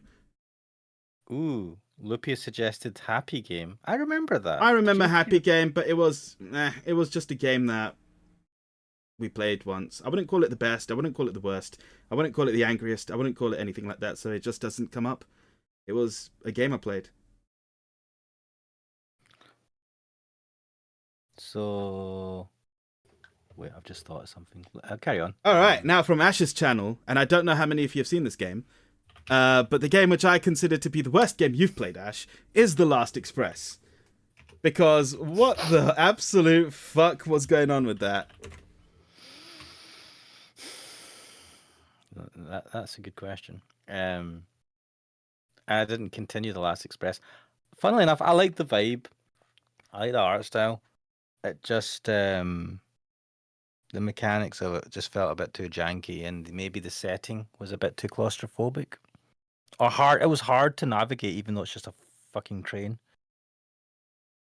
So fair enough. I can't say too much to that. Shall I give my selections? Just a moment. I'm thinking if I can. All right. I don't know if the audio for this will play, but I've got a clip of The Last Express up, which I found on YouTube. This is from your playthrough. Okay. Wait, can I take a seat? Right. Bonsoir, monsieur.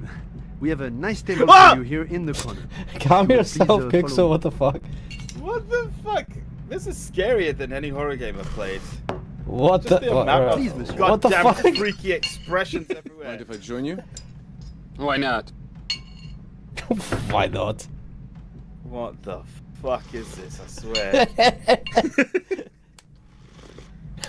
What is this fucking awkward? Yeah. Such an awkward. Sorry, it's just because I'm seeing it on the live stream, right? Yeah. It's just delayed. But I remember you go, what? Yeah, you really outdid yourself with this one. Like, what the fuck was this game? I swear to you. I've said this before, but the reason I played that game is because I was watching a video talking about the Prince of Persia series, and the guy who had created that originally had created this game. And I thought, oh well, I'll give it a try. And that was that. So yes. But from my selections of worst game. So for my channel, it was Road Warden.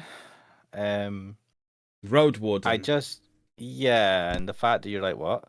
It was very text heavy, and I don't think it was suited really for, I suppose, streaming or recording. I was also tired, I think, when I first played it.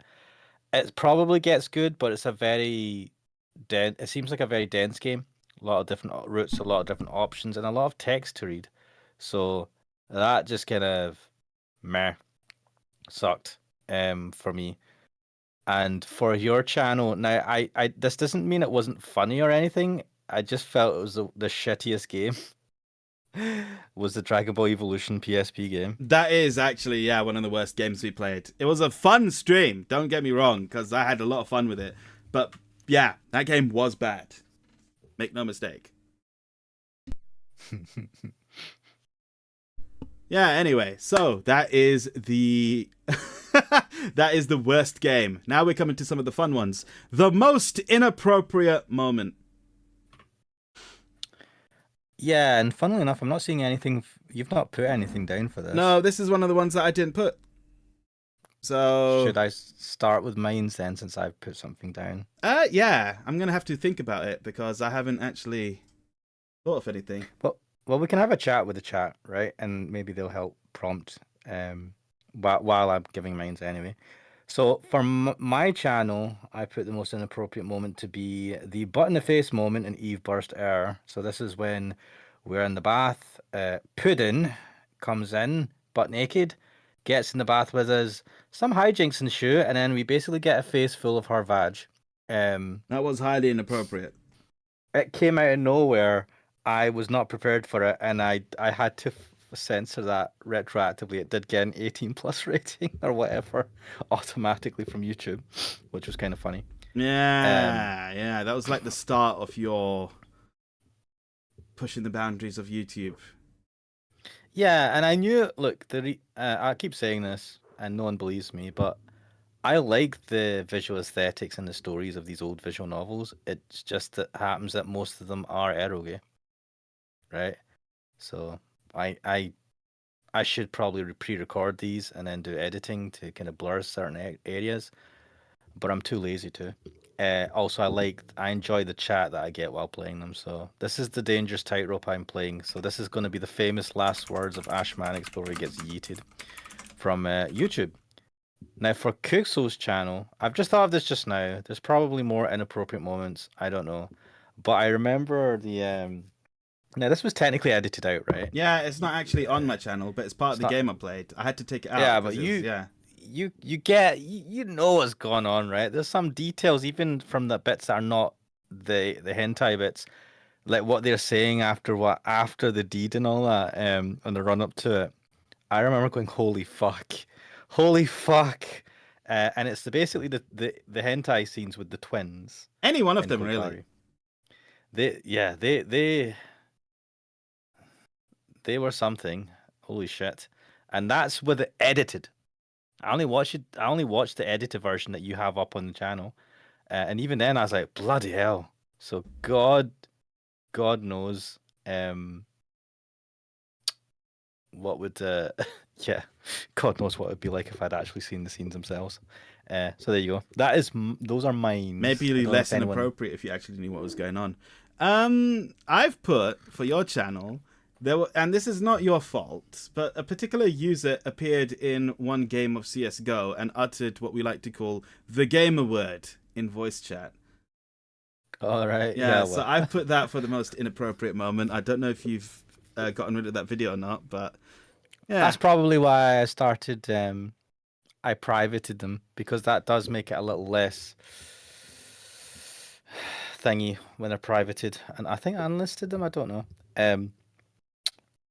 Yeah, I remember that one. Oh fuck off. Yeah, I need to mute everyone. and unfortunately, I can't think of anything for my most inappropriate moment. So, guys, if you can help me out here, So Koi Kari, in I general, suppose, had and thingies, inappropriate moments. oh god, Kuxel stuff. I don't think it's really nothing much in 13 Sentinels. I know they're all butt naked and they're. I wouldn't call that inappropriate though, especially given the context at the end of the game. It was artsy. Yeah, Artsy nudity. I stick confab to it, so it's all good. Inappropriate stuff and Kuxel stuff. Why is it? Why do you have less inappropriate? What the fuck? How has this happened? How do you have less inappropriate moments? You've literally played Pocket Aero Gaze, and I feel like you've had less than I have. I've only played one. And there's another section, another category we have here where I was surprised that I have far more options to select from on my channel than you do. It was quite funny. No, that doesn't count, Loopy. Inappropriateness is something that is also related to the person and how they feel about it. And I try to keep things as safe and, you know, despite the fact that I love towing the line and pushing the boundaries of, oh shit, I banged my microphone. Sorry, I try to push the boundaries of what I'm doing, but I try not to cross that line and shut it. I try not to cross the line and I try not to end up getting banned, for example, even though I've gotten a fucking community strike on my channel from YouTube. Thank you, YouTube, you fucking bastards. Actually, do you know what? Any moment where I try not rage to at get YouTube, banned and then basically sells YouTube. you know what? Anytime I get annoyed at YouTube and I lambast them, that's probably inappropriate. That's when they extend your the length that you have that strike for. Yeah, I've had it since 2022. Keep it going, YouTube. Alec Bread X is saying the only thing that comes to mind is some moments in Sakura Wars, but it never ends up being too inappropriate. Sakura Wars is safe. There's nothing in that I would say is inappropriate. How is this ended? Because you're the one that always like, oh, I like to toe the line. I like to go as far as the brain. It's like, and yet I've done far more dodgy stuff where I literally have a special sensor now. That everyone's seen quite a bit. It's kind of crazy. I'm trying to think. The Koi Kari videos were the only ones that came close to it, and what you had edited out all the seriously dodged stuff. Yeah, that was the point, to make it safe for consumption. This look, Kuxel being family friendly. Look at this. Family friendly Kuxel, that's what they call me. Kindergarten. Oh, I was trying to think of some fucking alliteration. I don't know. Wait. Huh? Kiddie Cool Kuxel is what Kuxel's channel is, which sounds super dodgy now that I think about it. I'm afraid I can't think of anything inappropriate. I'm gonna have to leave that blank. Maybe we'll come back to it. Ah, well, I mean, if someone else comes with anything interesting, we'll see. Yeah, let's move on to the next. I say worst stuff. Bring up some moments and we'll think about it. All right, funniest moment. Yes. Okay, I've got 2 funniest moments sorted. So, funniest moments. Bits we thought were funny. I've put the news reports in Metal Wolf Chaos XD because they were funny. You thought it was AI. You didn't, or like text to speech or something. You did not believe that was a woman speaking. Yeah.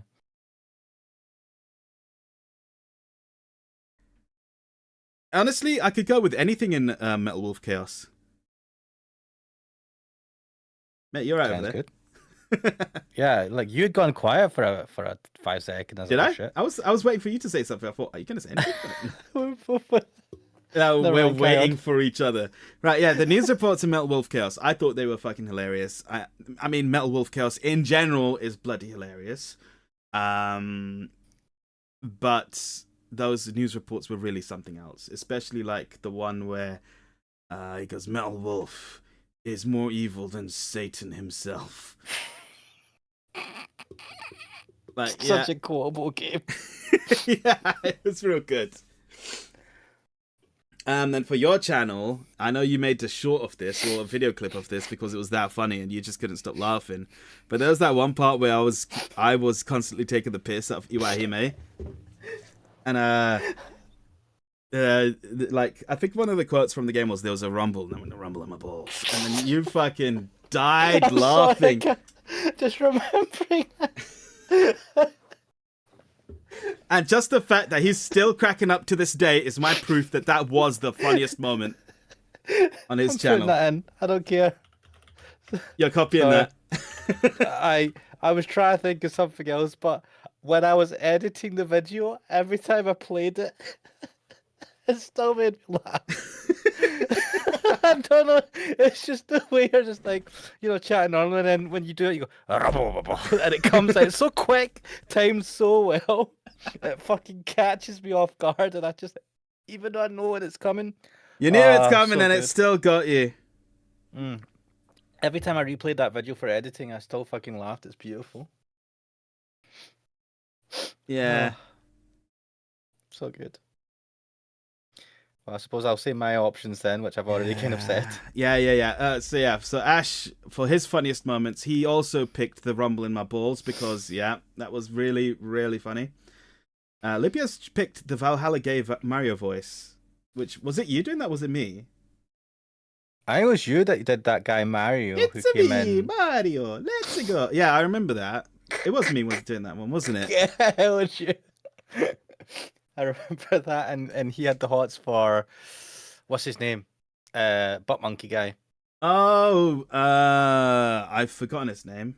So I feel like it was so there was Jill, and he was I feel it John? was No. No, they called him John to make fun of him. Yeah.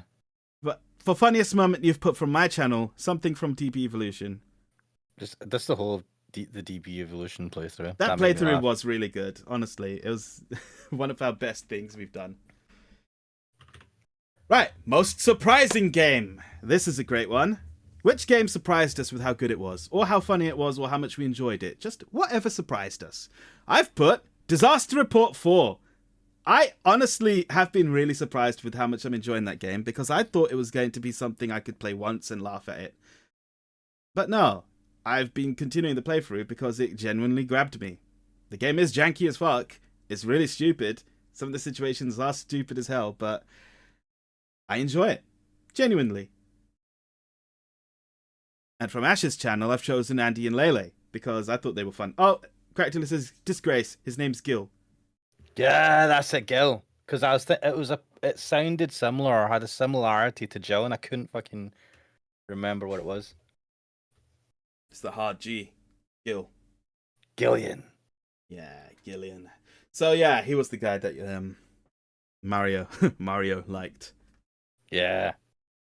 So and for the surprise on your channel was Andy and Lele. I was surprised by Oh. how much I actually enjoyed watching you do that one. Oh my god. And Especially- Lily reminds me of Loopy for some reason. I don't mean that to its extremes of all the alternate endings and all that. I just mean in general. The personality. I don't know what Loopy looks like. Dorothy called him John. That was Gil from Valhalla. So those were the games I was surprised by how much I enjoyed them. Right. I have to think about one for your channel. I've got one for. Loopy took offense to you saying that that Lele reminds you of Loopy. Sorry, but annoying bitch. You don't want to be associated with that. Mate, those are fucking Kuxel's words, not mine. Lele is an annoying bitch. Just saying. As I'm, oh, Cookso's words. I am not putting my foot in there. All right. Cooks will be found dead the next day, killed by Loopy. So for your channel, I'm trying to think the most surprising game. Surprising. I mean, I know Metal Wolf Chaos was hilarious, but I don't know if I'd call that surprisingly funny.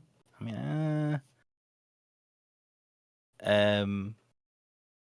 I'm trying to think of the. So I was going to put right. So my instant answer was going to be Final Fantasy 9 Yeah. because I really fucking enjoy that. I didn't want to put Final Fantasy 9 everywhere though. And fuck, I fucked that. 1 second. What is this? Fucking can't. Right. We're still on most surprising game, are we? Are we not? Yeah. Sorry, I was correcting something because I put something wrong. So yeah, I didn't want to put Final Fantasy 9 everywhere, but and try to think back to all the stuff that you've done and what I've found surprisingly good, or just something that surprised me in general, besides Final Fantasy 9.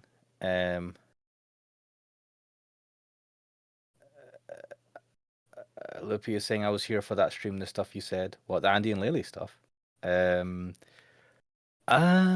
Crack Dealer says, "Shut your mouth. Come back when you finish Ender Lilies and Amori." Do you know what? Amori I need to pick back up.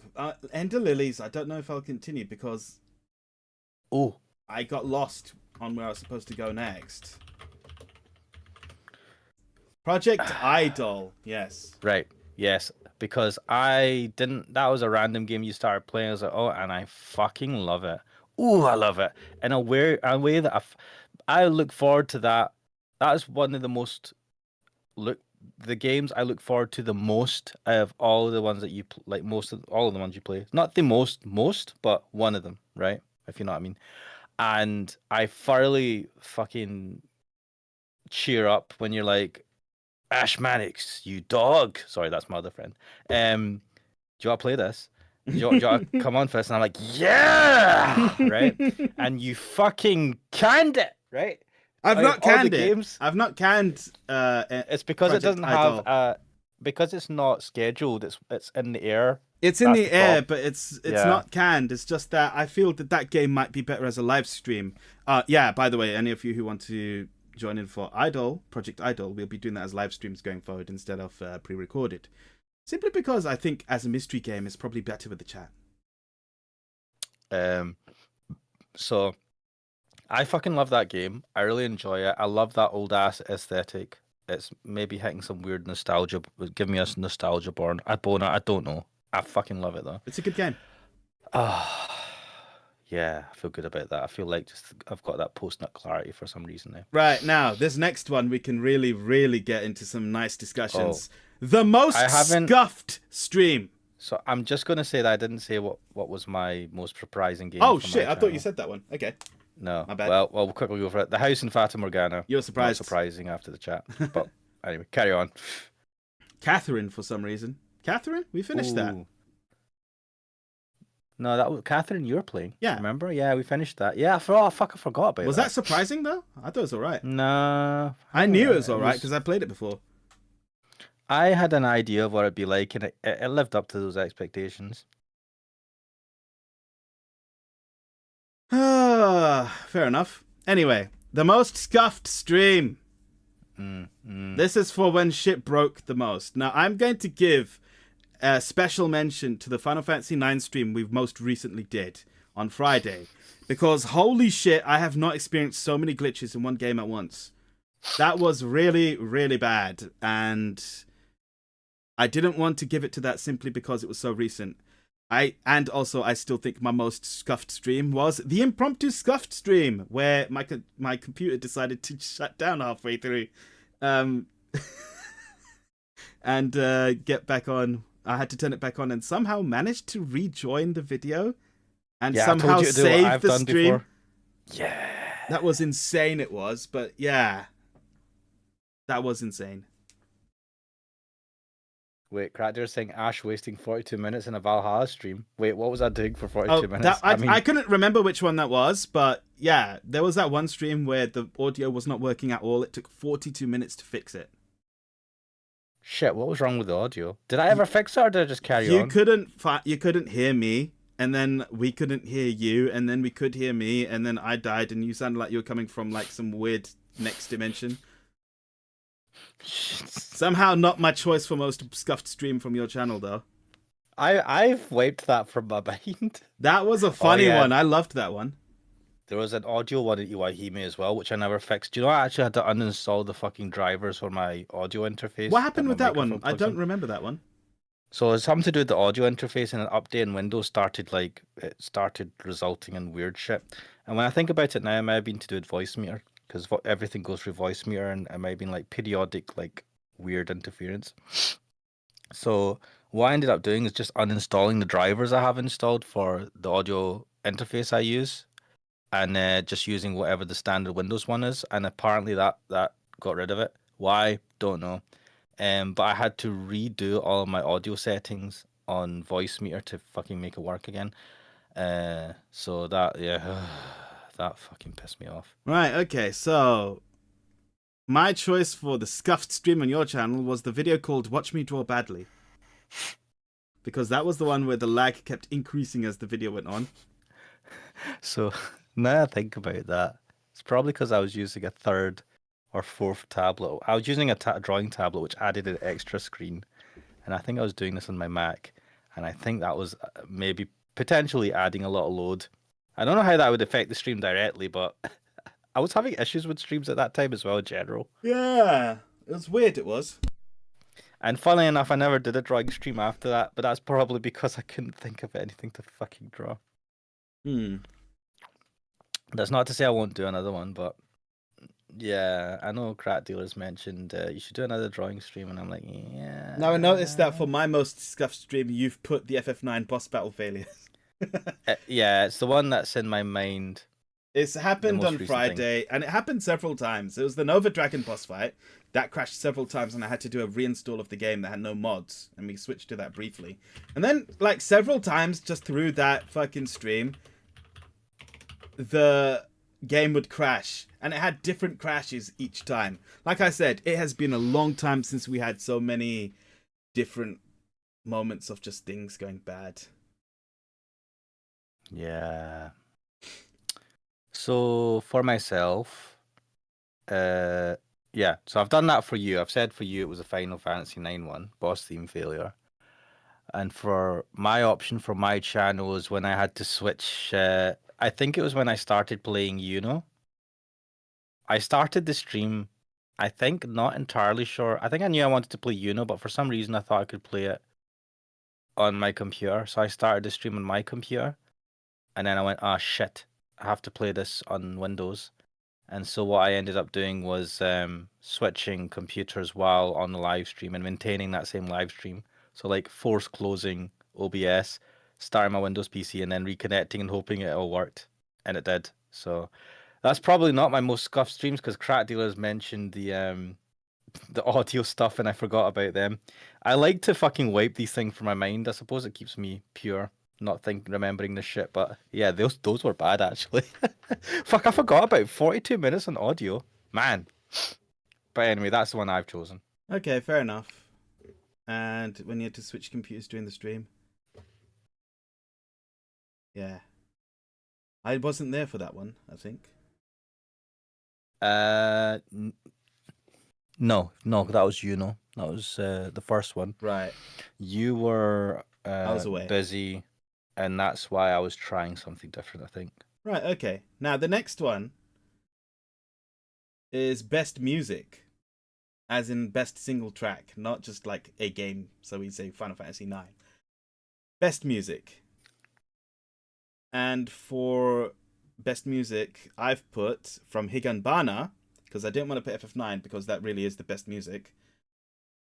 I put that one song that plays in the chapter with the boy who goes to the art teacher's room, the art teacher's study, where bad things happen. I remember that moment. I can't remember the song. Also, I just want to point out Evangeli Donuts in the chat. Yo. So the song, if you can hear it on the stream, No. oh, it's going Oh, to be on the stream. super loud. I'll lower it. Is this one?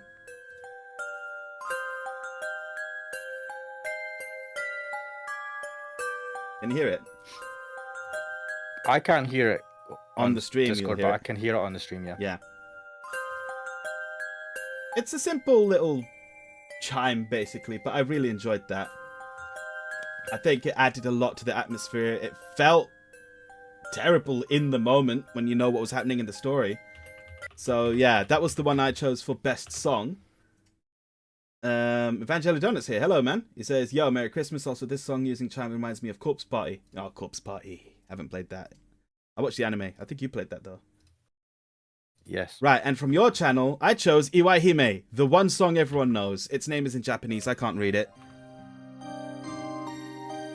But this song from Iwaihime.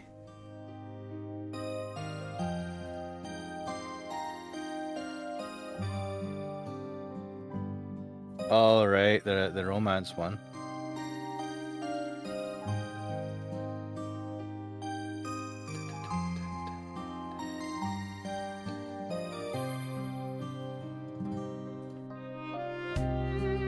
Yes, this one.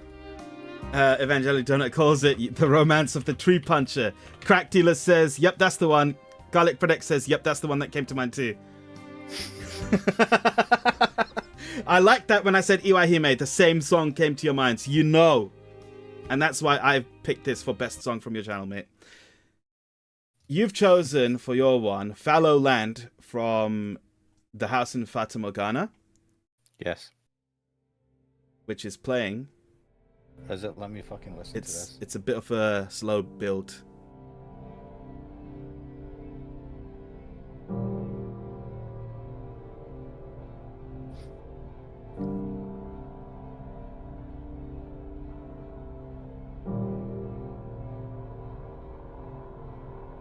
It's a really slow build, this one.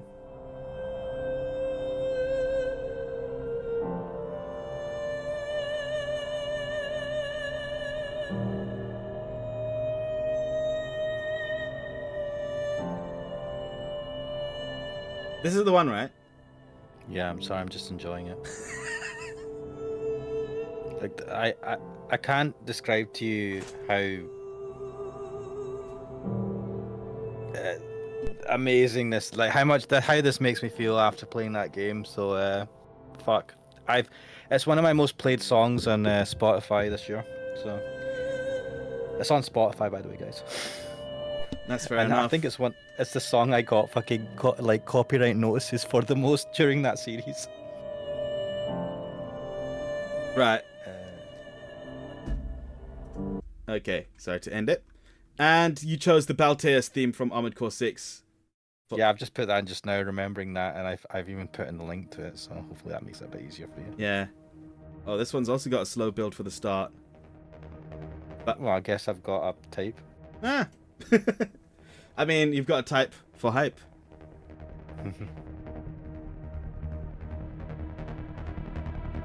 But yeah, that boss fight was something special. That music is banging. Oh, what the fuck? Stream Deck's got an update. Yes, I know.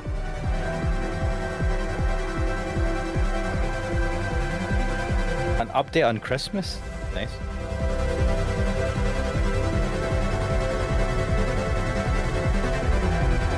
Evangeli Donna asks, any nominations from Eve? As in Eve Burst Error. I don't know why, but the music, it's not stuck with me, and I don't know why. I haven't got anything particular I can think of. I think it doesn't help that, I don't know, the way I play it, I suppose. I don't know. No, nothing from Eve, even though the music is good. But for some, yeah, it's just not, it's not sat with me the way the Balteus theme and Fallow Land have sat with me for some reason. So no. Well, I hit 2 times by mistake. Yeah, but that's a That's Armored Core 6. I really enjoyed that one as well. Good music. Now, Garlic Predix has said best comedy. What do you mean exactly? Any nominations? No, sorry, I read that one. Best comedy. We said funniest moment, I suppose. I don't know. Most scuff stream. Best music. Favorite project to work on. Now, this is an interesting one because this is a little more personal than what actually goes up on YouTube. I think this, to me, speaks about what was the best video. Well, rather than best, what was the video series or single video which we worked on or were a part of, if it was a stream, that we enjoyed being a part of or enjoyed the making of process of most? Wait, so this was, yeah, I assume this is videos that we were both in, right? Yeah. Not necessarily ones we were both in, just like what ones we enjoyed. Because for my one, I have put the Koikari videos. I really, really enjoyed making those. It got a little bit creative at times when I was making little music videos at the end. It also got creative when I was doing censors. And like I said, I learned quite a few skills in editing, video editing for that. I learned how to use After Effects especially. So that was my favorite to work on, Koikari. My favorite on your one was Valhalla, just because it was a lot of fun to be in those chats. Can I just pause you there for a second? I might want to change my then, because I just assumed it was videos. I don't know. I didn't shoot. There's some other videos I've done that are not game videos, right? Right. I didn't know if they were included in this. You can put them. You can change your ones if you want.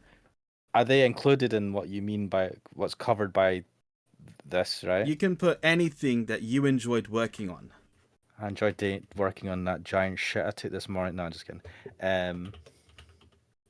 Evangelic Donut says Adobe After Effects. Yeah. I learned how to use Adobe After Effects just for those Koikari videos. It was fun. Why am I capitalizing? What are we sipping on? You got yourself an old fashioned. I'm not sure what you mean by old fashioned, but I have got Tango Apple. Oh, what? Shit. I've got myself a cup of tea. Well, a flask of tea. A flask of tea. Nice. I've noticed that, like, I'll have a mug sitting there for ages, and it will just go cold, and I was like, wait, I have a flask. I can keep this warmer for longer. Right. All right. So your favorite project to work on from your channel was the making of the OBS plugin. Yeah, I was gonna actually. No, actually, can I change it? Change it. No, we're not. This is all for fun. This is all for fun. So we don't have to, like, feel stuck in or something. It's not like you've posted it off to an independent adjudicator or anything. And we've got the awards fucking etched out. The award names put on the fucking stuff. No. All right. So you've changed it to you made a PCB video. I had a lot of fun making that. You had a lot of fun making that video.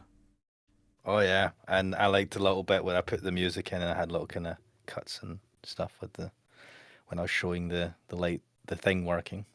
Ah, of course, right.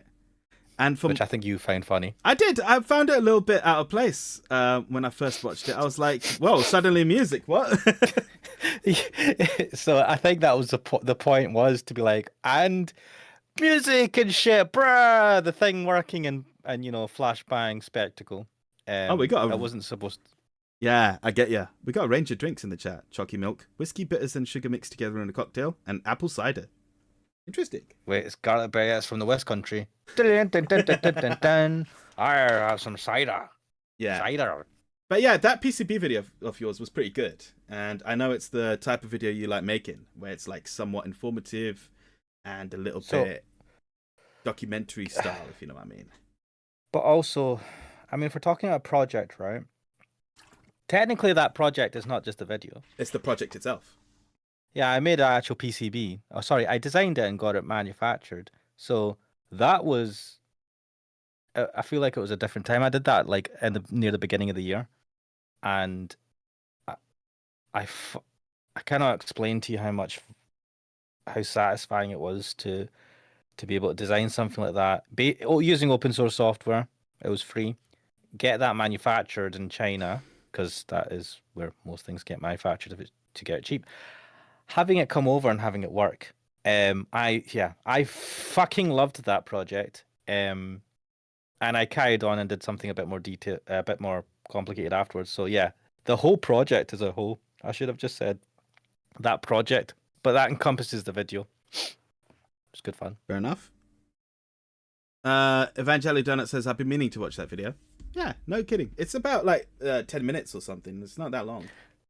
I'm just gonna say, yeah, I purposely tried to make it short, but I'm just gonna say that it's probably like, you get those YouTube channels where you've got like someone that you enjoy, maybe their commentary and stuff like that, and then all of a sudden they do a video on something that's a passion project of theirs that's unrelated. Yeah. And then you go, what the fuck is this? And you watch and go, I'm not interested in this. Lame. It's probably one of those type of videos, Evangeli Donut. I'm just warning you. I was just like, but it gave me immense satisfaction, happiness to do the whole thing. So, yeah. Whatever brings I you might be happiness, hyping it man. up. Yeah. Right. And you said for my channels, you've done Project Idol. What is it about that one that stuck out in particular? In terms of like something to sit in on. First of all, it was like out of the blue, right? You had chosen this game without discussion or anything. It's like, so I don't really came into discuss this. that often with you. The only time I can think of that I've actually discussed is when I was doing the Final Fantasy videos. So yeah, I don't really mean discussing with me as like, oh, is this a good idea or anything? Because I know you have done that a couple. I just mean like there was no hint towards it. It was just I think you had seen this at some point, went, this is an interesting game, and you've done this. Obviously, you've done this with other games, right? And you go, oh, do you want to jump in on this? I'm doing this, and I'm like, whoa, what is this? It's Project Idol, and I came in blind, right? And it's like, I'm like, okay, what's this? And then I looked and I went, whoa, right? And as you played it, I've just thoroughly fucking enjoyed it. So it's different from when you're like, oh, I'm going to do Final Fantasy. I know what Final Fantasy is to a degree. Its and Metal Gear reputation Solid precedes it, yeah. Yeah, Armored Core I've heard of. I've seen something, if you describe it to me. But this is one of those games, because it's old and I've never heard of it before. I was like, oh, what's this? And it ticks all the boxes. It's a bit like Deathmark. Oh, Spirit Hunter Deathmark. Sorry, Spirit Hunter and Deathmark. Yeah, that was the same thing. I was like, oh, you're like, oh, I'm going to play this game. You want to join in? I was like, yeah. I still need don't to know get what the this game is. sequel for that. We can play that at some point. Uh, Evangeli Evangeli Donut Donut. says, those videos are always a joy, to be honest, because they tend to bring out their pure emotions and happiness when making it, which brightens up the day for others. Yeah, I did. I've watched some videos of people talking about doing well on their YouTube channel and their journey, and they've said that if you make a video and you're enjoying yourself, doesn't matter what type of video, the audience can sense that. Even if it's just audio, they can sense it from your excitement. They can sense it and they enjoy it. Whereas if you're doing a video because you feel you're forced to, like Cookso, you know how you were saying at one point you were doing stuff on YouTube and it felt like a job and you're not enjoying it as much. Yeah. Like people can sense that and it puts them off in general. That video is a video I should have done a long time ago. You had told me about it quite a long time ago that you wanted to do this. Yeah, and doing it now had a slightly different feel to it than if I'd done it when it came out for various reasons. And so yeah, it was a bit of to be honest, I was a bit lazy. Oh man, I can't be arsed to do it. But when I started getting into it, I did really enjoy it, and it was fun to do something about something I had made as opposed to about something amazing that someone else had made in terms of like games and stuff. So yeah. Good times. Right. The next one is just a very simple one. You haven't chosen anything for it, but I know I'm fucked, Rick. It's the best video title or subtitle because, quite frankly, I really enjoyed the process of coming up and seeing the video titles we come up with. And, well, my one is for the Resident Evil 4 remake video, the first one, where I titled it Welcome Back, Stranger. Honestly, I love that one because it's very simple. It's a quote from The Merchant. Love The Merchant, and it fits so perfectly. 1 second. Welcome back, stranger. Exactly. Just so good. And for your one, I don't know how many of the guys in the chat have seen this, right? But from your Chaos Child series, the absolute best title I've seen on your channel was A Homeless Man Whips It Out. Because it was... I remember the scene. It's very eye-catching, it's hilarious, and it's accurate to what happens as well. Just just a It's not chef's kiss. clickbaity. Yeah, it's beautiful because it's not clickbaity, which made me happy. Because I try not to make it too like clickbaity. I don't like that. That just felt so good because it was saying, you know, it is what it says in the tin. A homeless I man am whips it out. Yeah. I'm having a look through your videos and try to fucking yeah, I was totally lost for this in terms of titles. Just like, my criteria was just, is it funny? Is it good? Is it accurate? Just the things that make me like a title. And that one was the one I liked the most. Evangeli Donut says Jobby McJobby whips it out. Oh my god, Joppy McJoppy. That could go down as one of the best character names I've given. Because character names are not so- easy. I can put Quixel everywhere, but it's also nice to just put a full name sometimes. I just realised that Scottish people might find that offensive. I don't know, but I find it fucking hilarious. I mean, you've given it the thumbs up, so I'm alright with that. Yeah, approved by a random Scotsman. Therefore, it's all right. I'm just looking for your. I don't know. I just want. I kind of want to choose the ones that you've got because I agree so much with them. I'm just looking though to see if there was anything. So, God, I do like using, if I can, quotes from the game itself. That's a theme of mine now that you might have seen or noticed. yeah, and you've had some good ones, and it's annoying me that I've not properly fucking looked through your videos. Because if I did, I know I would have. There was other ones.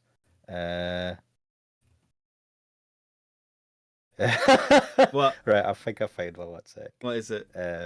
Let's see. This is for you. Alright, so for my channel, you have nominated, or chosen rather, In Space Nobody Can See Your Browser History. That's the critical point one, isn't critical point one, yeah. it? Yeah. Yeah, I think that's pretty good.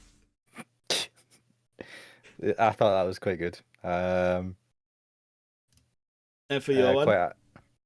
I'm just having a look through my videos now.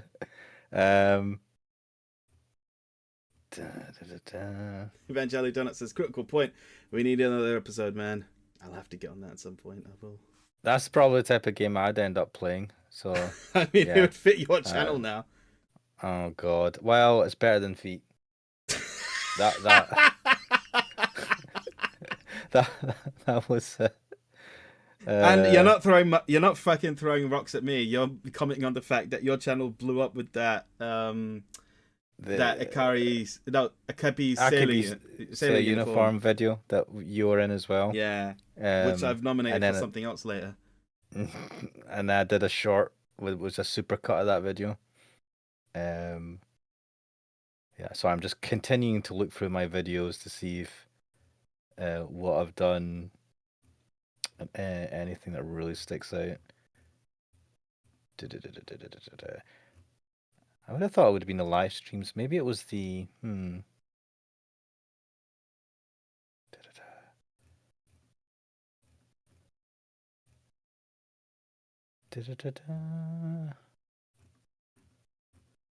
Evangeli Donut says, I will take something that Quentin Tarantino would never say for $200. Better than feet.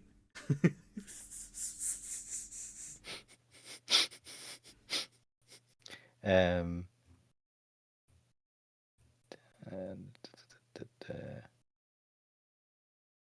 know, I'm gonna choose. Let me see if I can copy this. Copy. Again, this is because I'm rushing. There's probably a better one. Oh, that's a freaking link. The toilet horror around the campfire. Return to Shunagasu Island.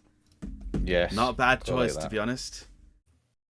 I don't know why it's blacked out the cell underneath it, but who cares? That's fine. It's because I copy pasted that shit. Wait 1 second. Let me just delete. Not delete cells. Let's clear it. Cut. Yeah. What the fuck? Don't worry about it. It's fine. yeah. We've got nothing in that one anyway. Moving on.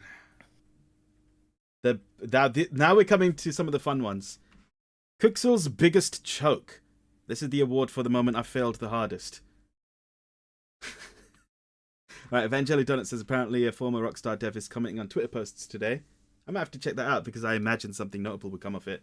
Practically says time to suck all that sweet sticky juice. Wait, what? That was a title, was it? That sounds like something Oh from no! Eli Do you know Hime. I found a? Do you know I found a better one actually? What was that? Will you lick the cream off? That was a Chaos Child one. I think that was a suggestion you had. Probably. I don't remember it that well, but yeah.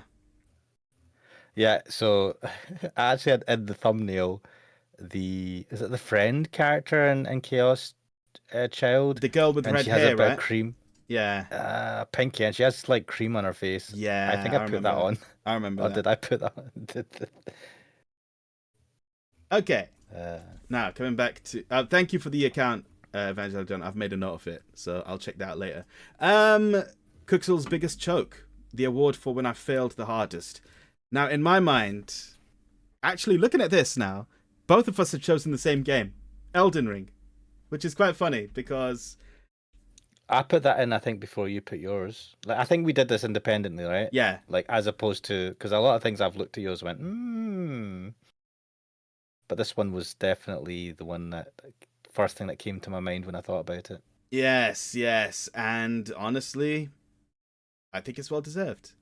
So, for me, I chose my Radahn battle in Elden Ring. So the fight with Radahn is one of the ones that people early on said, yeah, that's a crazy one. And, you know, even though I did take 10 hours to beat Malenia, I think my biggest fucking choke was against Radahn, because there's this one moment, I call it the 1 HP moment, where I had him down to 1 HP, and I thought, I'm going to go for it. And I got killed at that moment. And looking back on that clip, I had one full healing flask. I didn't need to rush him at that moment. I could have run away a bit, like gotten into a better position. But no, I thought, no, he's got 1 HP. I have to go for it. And I got killed. A proper hard choke that proved fatal. And let me see. Yes, I do have a clip. Thankfully. I do have a clip of this, so I will get that on. Just give me a moment. There's the summon over there. Oh. Right. Here we are.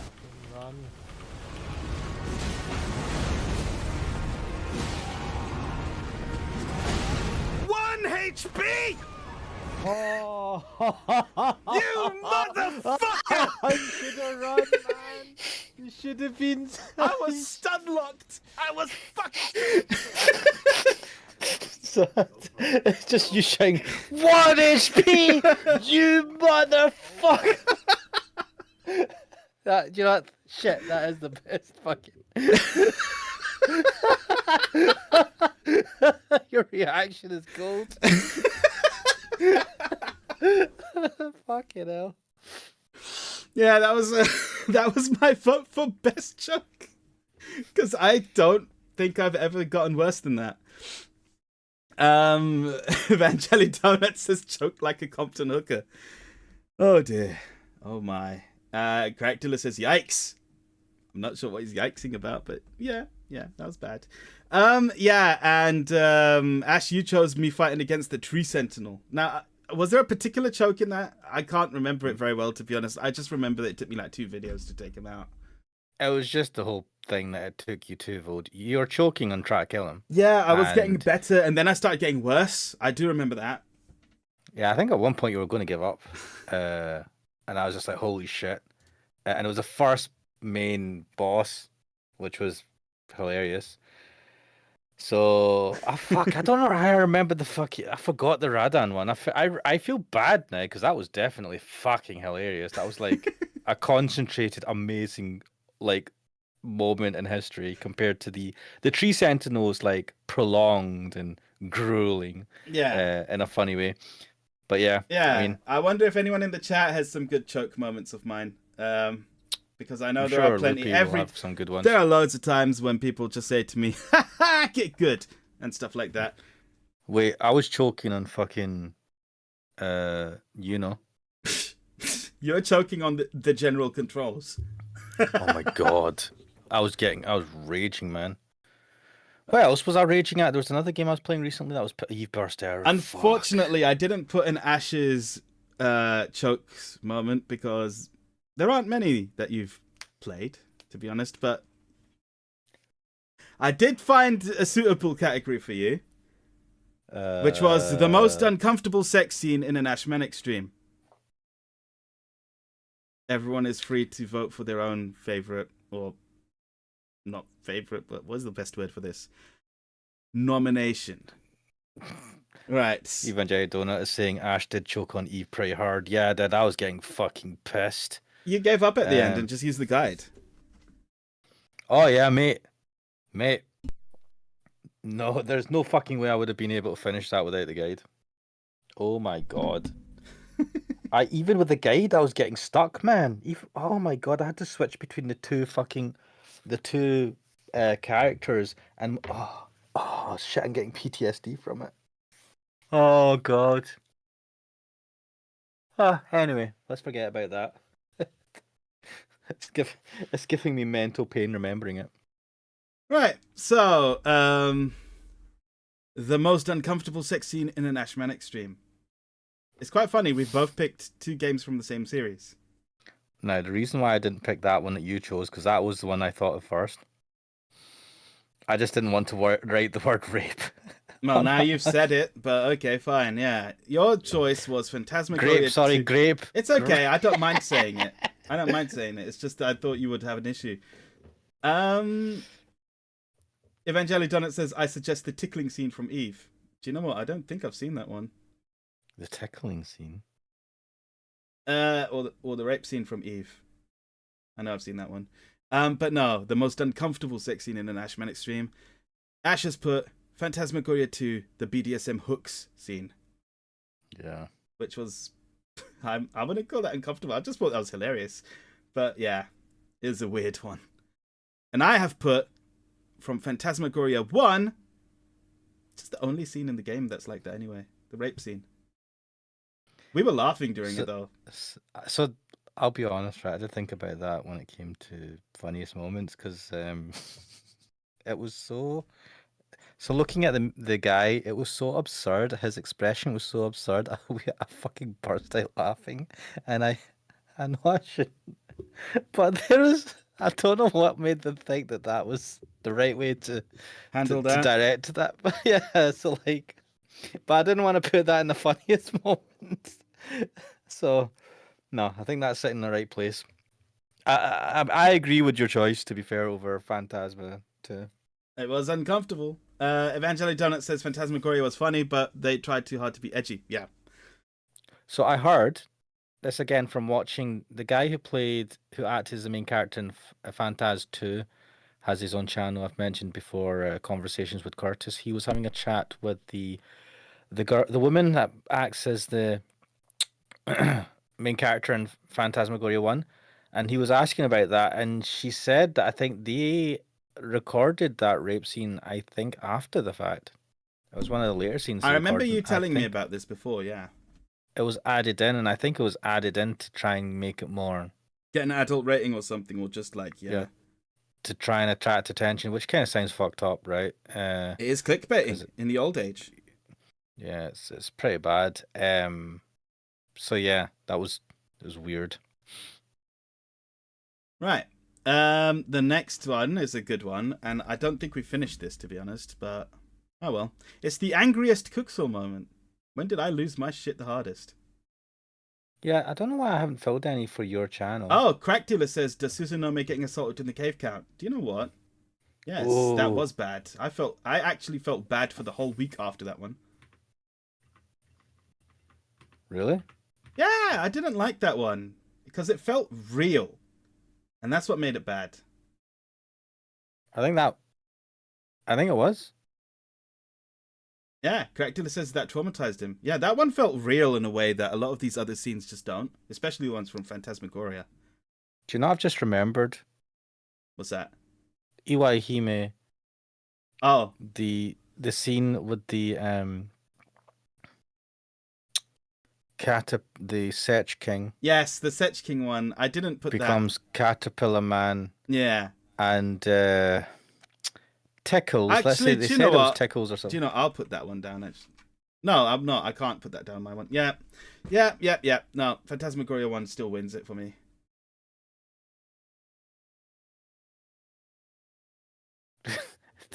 And Ash just left. Wait, what did I leave on screen? What was the when Susanoo was getting assaulted? I think you oh, did what, actually the leave text? it at that point, yeah. There was a I moment. mean, they weren't showing anything, were they? It was just text, wasn't it? No, at it's that all point? text, but because it's text only, it makes it kind of worse. Because you have to Yeah, imagine it's more it. because you're thinking about it. Yeah.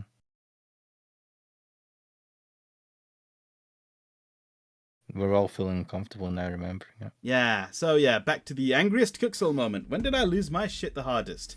Why have we only put things for your channel from this? Because I don't remember my ones very much. I don't know. I don't know why. I think I must have just assumed that because the previous one only applied to me, and I must have just not thought about it. Alright. Well, I can think because of... you don't get. I try not to get too angry. Do you know what? I'm going to put in... there was Asura's Wrath, but I don't think I'll put that one. I've put the DMC2 final boss, because that was really grinding my patience. And you've put the Radan fight in Elden Ring.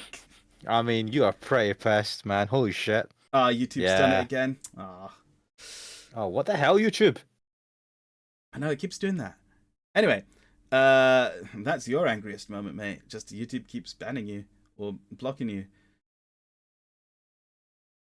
As soon as you brought up the fisting scene. Wait, oh, yeah, what fisting? Oh, that was the one where I went rumbling my balls. That one. Bloodborne! Oh, that's actually pretty good because I was getting really angry during that Bloodborne one. I'm ashamed to admit. Yeah. I put the DMC2 final boss from my channel because that was me getting pretty angry. But there was no doubt in my mind when it came to your channel, mate. My angriest moment over there was the fax machine rant. Now, I don't know how many of you guys watched the Police Noughts, the Police Noughts videos. I don't think I have that saved. Fuck me. Why do I not have that saved? Damn. What? I don't have that bit saved. From your channel. But I think I can get it quickly anyway. So maybe I'll get that. Oh, you saw that? That was hilarious how I went off on fax machines. Yeah, basically that was the whole clip basically. I went off on fax machines. PTSD of faxes. Fuck fax. Fuck fax forever. It's so niche because most people don't fucking use faxes now. Exactly. That's why I get angry when I do see a fax machine. I'm like, why is it still here? This sounds to me like a you problem, Cooksoul. It is a me problem. I know it's a me problem because I've had to deal with this. And that means I can laugh because I'll probably never have to deal with the same problem. Right, and you've put, for me, that time you skipped the credits, the end credits in Iwahime. You actually said, fuck this. I think it was at that one you're just like, I'm off. Yeah. And I was just like, oh shit. That just stuck in my mind. I wouldn't say that's necessarily the angriest moment. There might have been angrier moments, but that was good. just the one that stuck in my mind. Yeah, that was pretty good. Garlic Predict says, I remember Bloodborne too. Man, I don't like that that's actually stuck in your minds, but oh well, it happened. I forgot you played Bloodborne. It was a random one-off that we did. Just. Did you not get stuck on that first boss? It's a boss on the bridge. Yeah. Yeah. Yeah, that was not. Oh well. Anyway, that's a pretty good one from you guys. Me in Bloodborne, and you've put the Radan fight in Elden Ring because I was getting pretty pissed in that one. So yeah. I like that one. I like the crescendo of you motherfucker. Fair enough. What is no name saying? Oh wow, okay. That's a live news thing. Minish Cap has been decompiled. Interesting, because I played Minish Cap, so yeah. What, someone's decompiled it to the code? Yeah. Ooh. There's been a fair amount of decompiling happening lately. I know that happened in Super Mario 64, I think. Yeah, have a look into that, how people do that. We'll get a native PC release. You call it a release. It's just people dumping it onto the PC so that it works there. Anyway. That's the only way you're going to get a PC release. Yeah. Here we go. Best and worst voice acting awards. Because we like to do a fair amount of voice acting. I like to pretend I'm a voice actor. You know, I'll do voice acting for cool games if you pay me in sweets. Right. Now, I have said that for myself, I consider my best voice acting to be in Higanbana as Higanbana. It might not be true, but I liked that one the best. I just really liked doing her stuff. And for you, I have decided to elect most recently that pervy scene from Tsukihime, number 2. What? The part where he was following the woman. Was it? I can't tell how I sound. Oh, you sounded amazing. I went up to her, man. I followed her. I need to. I grabbed the knife in my pocket and I cut it up, down, left. I don't know. 17 cuts. It was amazing. I can't do it justice. If you have not heard it, go back and watch it because that was actually so funny. I had to actually turn my microphone off during that scene so I could enjoy laughing in the background while I was also just enjoying that scene because it was really, really good. You captured the intensity perfectly. I think I felt. I don't know what I felt during that. So now fucking hell. Maybe I've had practice. You should listen to it because it was genuinely really good. Oh my god. I enjoyed that one. Both finding it hilarious and also just enjoying it for its authenticity. I do want to get better at voice acting, so I'm glad that unfortunately it's the fucking pervy, rapey, killer scenes that I seem to do it with. Yep. Crackdilla says Ash's whiny Neneko voice. Yeah, that is a work of art. And Kuxel's high-pitched Akira voice. Yeah. Yeah, that Akira voice is quite funny. It's that really, really high-pitched one that... Yeah, it sounds kind of whiny. Yeah. Wait, Akira from... Shironagasu Island. Was she the blonde one? She's the blonde one. They're both blonde. She's the blonde one who's a bit uptight. With a stick the rich up her one. ass, yeah. Wait, who's the other blonde one? The the one who's like a sort of tomboy. Oh shit, I've forgotten. Yeah. Anyway, Garlic Predect says Ash got possessed by Shiki in that moment, and Crackdilla says Ash felt connected with the character. It was a really good moment, honestly. Like that's worthy of a best of clips compilation moment there.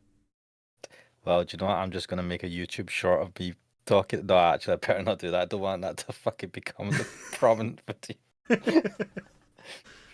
All right. I need a killer. And for your best voice acting, you've chosen for yourself The House in Fata Morgana. Anything specific or just in general? I think I think overall in general, because I did all the voices and I don't know, actually, I don't even listen to myself and it just felt good doing it. It's interesting the voice I chose for the main character. And I can't even remember his name. What's interesting, what I find interesting about The House in Fata Morgana is you take on quite a warm tone when you give the narration in that. That gave off like an almost fatherly feel, and I quite enjoyed that. It felt more intimate whenever I played that game for some reason. When I don't have you there and I don't have anyone in the chat and it's just me effectively talking to myself in the room, it's just like when I talk to the imaginary people in my head. I don't know what it is. It's I think the music kicks in when you open up the game and it makes me feel different. I think it may have been something unique to the game. I don't know, or maybe it's something when I record. If I do more stuff where I just record myself, but I don't know. I felt a connection to that game, and so the voice I gave the main character, I don't think it's necessarily great voice acting. To be honest, it's not really best voice acting. I just felt the best acting that character, and I feel like I did that character justice by giving him that voice. Considering what happens in the story, I kind of feel, yeah, it's. I won't say anymore. I don't know where you got into that game, but yeah, Right. Right. Now we've come to the worst voice acting. Any female Kuxel character? Nah. Nah. I have actually chosen for myself Zidane. And the reason for that is I haven't done any fucking effort. I just read his lines in my normal voice. I honestly think I've put the least amount of effort into Zidane's lines. And for that reason, he is my worst acted character. shit. That's like most of the games I do with the main character. You've also chosen Zidane for that. I couldn't think of one. I honestly didn't have Kuxel voiced that terribly thing. And I know the guys in the chat, have said that, you are really good with your voice acting. I really couldn't think of anything where you'd done a bad voice acting. When you use your own voice, like you said with Zidane, it doesn't sound like bad voice acting to me. I feel like it is. That's why I chose it. I get what you mean, because you're like, I'm not changing my voice. But at the same time, if you're sitting there going, the cat in the hat went down the road, if it looks like you're reading it and it's just lifeless, that's kind of what I'd think would start to suck. Whereas even when you're using your own voice, it still sounds pretty good to me. But I mean, that's just me. I understand why you've chosen it. I don't think so. That's why I found it hard to think of a instance where you had done bad voice acting. Nothing sticks out in my head, and I think that's a good thing. So that's the only reason why I went with Zidane, because that's what you chose. Fair enough. Now, for your one, I chose Heartiful Boyfriend Episode 1. The reason I chose that is actually quite funny.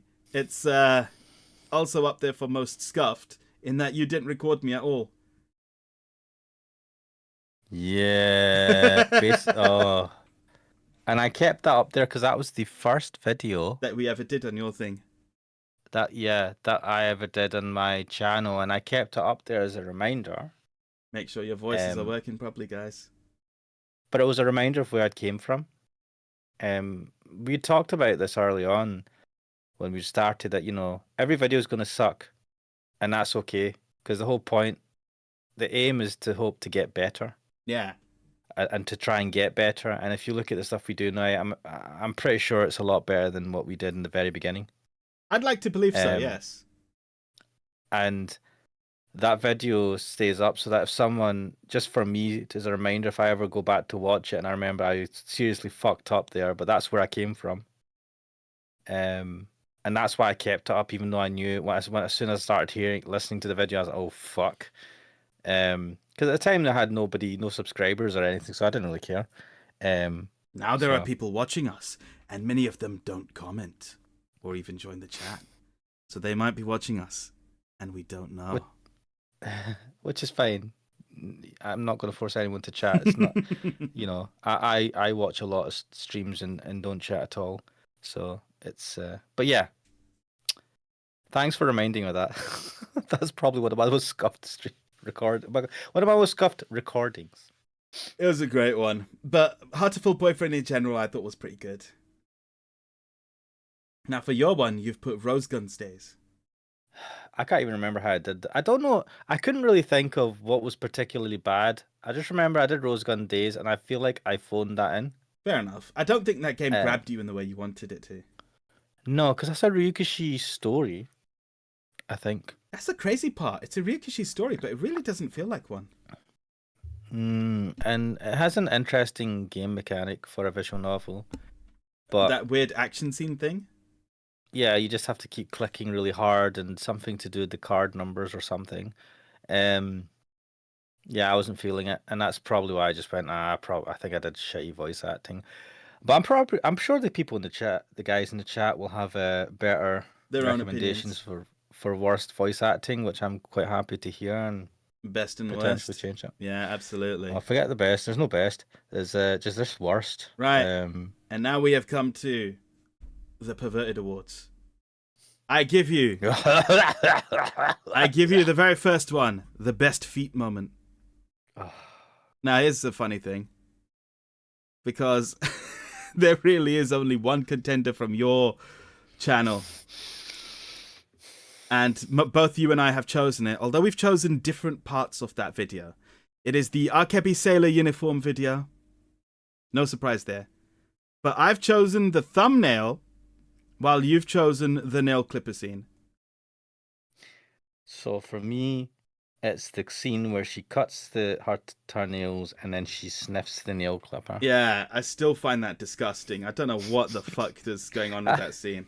Do you know there's maybe certain things that a person might do as an individual that they know is weird, but it's just like I like doing that. I don't want to talk about it. I wouldn't tell this to my closest lover or family or anything, right? Uh-huh. And it's like someone has just put that in an anime, and I'm like, this is came from somewhere, right? It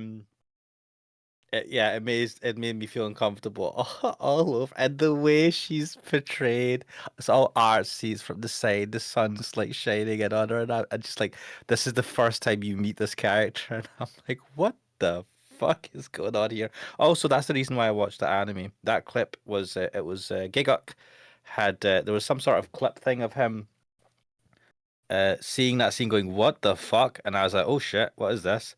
I saw Degeneracy and I thought this will be interesting to watch. So that's where you got it from? Yeah, it was from a clip where he was reacting to that and I went, fuck. And you thought it'd be a good idea for us to do the same. And it was. Well, it was too fucking good an idea. Tainted your channel, eh? Forever and even till this day. I think it's still one of your most popular videos, if not the most popular video on your channel. It is the most. The only thing that gets more is the short, but that's because shorts on average get more video views. Fair enough, but I think you've also changed the thumbnail because I don't remember the thumbnail before, but when I went and checked it, I'm like, that thumbnail. Now you're gonna go check. Just check. No, that's the thumbnail I had. Wait, did I change that? I don't think I changed it. Fair enough. I don't remember the little cut-in on the circular cut-in on the top left, which is just focusing on a feet shot. Did I change? Did I make that worse? I don't know. 8,000 views. Fucking hell. Which for my micro penis channel is a phenomenal number of views. Now this category isn't over yet. You chose for my channel the Disaster Report 4 poster, which has the lady with one shoe off. So, it's funny that you don't have a lot of feet stuff on your channel. As it turns out, I really don't. That was a hard category for you. And that's the only one I could think of, which was in recent, to be honest, that was recent memory. I couldn't really think of really interesting feet moments in any of your games. You've done a good job of hiding it. It would be the equivalent of me like hiding any of the MILF stuff, just to be like, yeah, I'm not into MILFs. Well, it's quite funny because from my channel, I chose a moment that was focused on you, simply because it really caught me off guard. But it's your used socks comment from my Final Fantasy IX video, right? Because it caught me off. It caught me off guard so severely in the moment that I couldn't believe it. Like, it threw me off balance. Because you said something like, Magical Armada was there, and I don't know, like, just the chat was heading in a sort of pervy direction, and you were putting on, like, a dodgy salesperson type voice. Like, we found some dude in the cave or something, you're like, hey guys, this is what you said. You're like, hey guys, you wanna buy some used socks? And that was, I think I was trying to say something and I just like completely lost it at that moment. I was like, what the fuck? I don't know what was going through my mind. What the fuck? I was like, I've never been that bad at these. Like, where are you getting this from? Do you know how, I mean, some people might say maybe I'm a closet feet lover. I don't know. I don't think so. But I think it's because I know you aren't. Yeah, I think it's because I'm not. I'm happy to fucking go balls deep and take the piss. Maybe, but it's fucking... that was a level below what I was expecting. I'm like, man, I've never seen you go this hard before. I don't know why I said use socks, though. I'm trying to think of why I went... If it was someone selling. I don't know actually. I need to. God, you need to get the clip of that video. I need to fucking see what the fuck I was thinking. Unfortunately, what I led don't up have to a it. clip ready for that one, but yeah, Ah, that was insane. That. All right. I'm glad you enjoyed it. Again, as always, we encourage discussion in the chat. But how about the best waifu? Now, this is a category that promises to end us all. Before you carry on, I just say that No Name has said some stuff in the chat. Honestly, I can't think of any truly bad voices. Talking about the voice acting. Also, Quentin Tarantino's favorite category. Absolutely. Talking about the best feet moment. They're saying the boob short was funny. The booba short was funny. Also, Strinkini's peak. I don't know. Wait, did I do a short and boobs? You probably did, because I don't have that many shorts. I only have 4. A little bit of experimentation early on, and I thought, fuck this. I can't remember what the boob one was. There was a boob one. God, I haven't looked at any of those shorts for months. The short about sizes. Yeah. Oh, it's like it felt like a rat. There was something from Is it Fata Morgana? yeah, there was something from Fata Morgana which actually did quite well as a video. Let me check. Cop to feel of it felt like an obese rat. Someone accidentally feels someone else's boob. Yeah. Anime trope. And they're just like, sorry, it felt like an obese rat as a cover. She was like, oh, an obese rat? What the fuck? So yeah, that was funny. I enjoyed that game. But anyway, sorry. I wanted to just read them out. Crack your sayings from the House and Fata Morgana. Yeah, that's fair. Before we go into the big The best waifu. This could be fairly contentious, and I don't think I actually oh god, yeah, I did choose. Okay, so I'll just quickly jump into it. I chose Tsuki from Koikari. She's the little sister of the main character. She doesn't have a root. Good. But she does have proper waifu qualities in that she looks after the main character, cooks it for him and all that sort of stuff, and tells him off when he's being an idiot. Mate, your mum does that, so like this when it's family, say no. Yeah, but she's his little sister, so whatever. So it makes it Brother, I'm stuck in the washing machine. Oh no. And I've for seen where this goes. And for some reason, I chose Lele from The Coffin of Andy and Lele. I don't know why I chose her. Loopy's probably not in the chat just now, but I find it funny because I said she's like Loopy. Yeah. But yeah, Coffin of Andy and Lele is a crazy bitch, as I said earlier. I don't know, I just find it funny. Basically, the conclusion from this is apparently Loopy is best waifu. So the problem is, I can't remember any other girls from your games. Even the one with there was like a whole bunch of people on an island or something. A whole bunch of people. Oh god, love die or something. Yeah. Yeah. Meh. No, so there's Marina and some of the other women. I was thinking of choosing Puddin, but then I thought, nah. Really? You really liked Pudding though? Yeah, I did, but she turned out to be someone else. Yet Dorothy from Valhalla.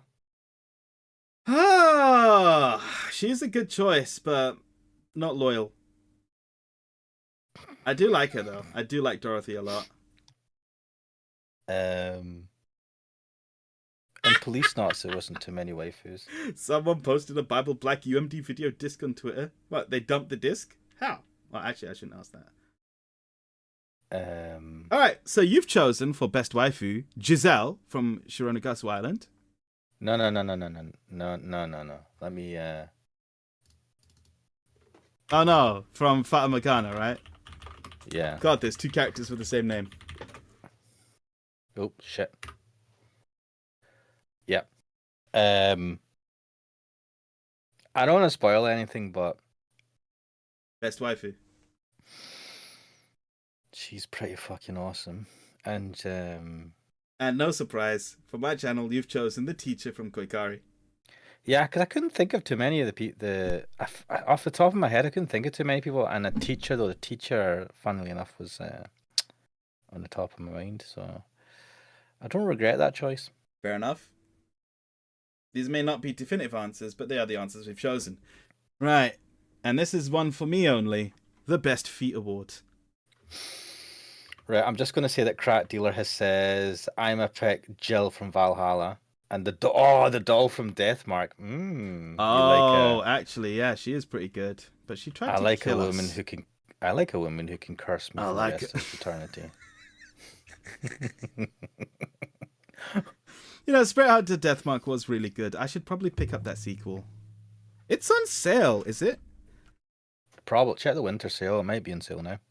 Let me check right now. It should be on sale. All right, Steam, show me your magic. In the meantime, let's talk about the Best Feat Award. See, the reason I've chosen to do this one alone is because Ash, as a man who is not into feat, lacks the qualifications to accurately judge them. Kuxo just wanted an excuse to be able to judge a lot of feat. And then I realized there aren't that many in the games we play anyway. Oh well. So I chose, for my channel, Tiki from Dragon's Crown. That's the little fairy character who joins us. And I do not regret that, because if you watch that game and see the part I'm talking about, where she's sitting in like a wine glass. She's sitting in a wine glass, right? Just like frothed up with bubbles. When you and I were playing that was the part where we both were like, "Oh, what the fuck?" I like the big muscly woman. I like I forgot about Dragon's Crown. I don't know why, because it's fucking awesome. And when I saw that, I went, "Oh fuck!" Right? I had this like weird boner just thinking of it. So I don't think it's weird at all. That game is amazing. That should have been included in some of the other categories. But for some reason, I don't know how I forgot about it. Most boner. There you go. There's Dragon's Crown, all categories.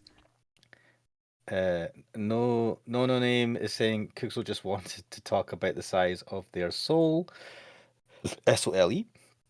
Crack Dealer saying Dorothy's so tiny, yet she's so much woman, can't handle that. And no name is saying, yes, the Y boner, Ash. It's not even a Y boner, it's a God, everyone was awesome. Even the dwarf was fucking ripped to fuck. That game's good. I'll stop gushing now, sorry.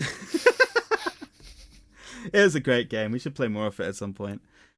But moving on, I chose Tiki from Dragon's Crown because I thought that part was great. I'm not going to take that back. I'm not going to walk that back. I can't even think of any other characters from any other games, even the hentai ones, that actually measure up against that.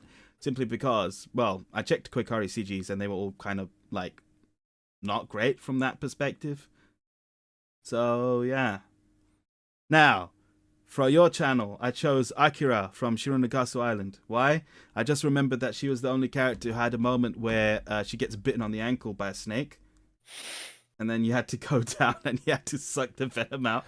Oh my God, I forgot about that. Yeah, so she was the only character who actually ended up like that in that game. And I can't think of any other games where there's even any feet on display on your channel.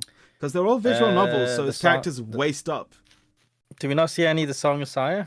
No, because you blurred the CGs, or you didn't have the CGs. They were zoomed in. Not the dodge scenes. I think there was the dodge scenes were zoomed in. Yeah, I'm saying not the so you want to scenes. check the feet of an eldritch horror?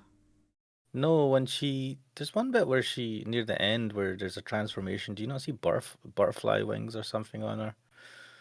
Never mind. I did a drawing of her. You did, and she had feet. No shoes, so maybe that's what I'm thinking of. And I'm like, oh yeah, didn't she have feet? Well, I could put her in as well, I suppose, but all in all, this was an award I was not happy doing in the end because I thought it'd be quite fun, and it just ended up reminding me that there was not that much. Huh? Kradir said Iwaihime toe sucking. I remember. Oh shit, yeah, I forgot about that. Yeah, but that was rubbish. You don't see anything, and it's not even interesting. Also, it's demeaning. No, wait, that was demeaning to the main character. It's the wrong way around. Like, it shows the fucking... What was it? It was the girl Toei sucking Toei, her name is fucking Toei as well. her fiance's Feet. toes. Yeah. Oh, that was bad. That was really bad. Crowd Yeah, said it the was sole the reason sole you recommend reason I it. recommended it. Har, har, har. I think. We're getting up there with the puns now. All right, so those are the Cooksul and Ashmanix awards for 2021, 2022, and 2023 because no one else will congratulate us. Many congratulations to the winners. Yay, us. We've enjoyed ourselves. May we continue enjoying ourselves. But the real congratulations, I think, should go to the audience. I'm speaking. Yes. I'm looking directly at you, imaginary person, looking at the screen right now, or after the fact, at some point.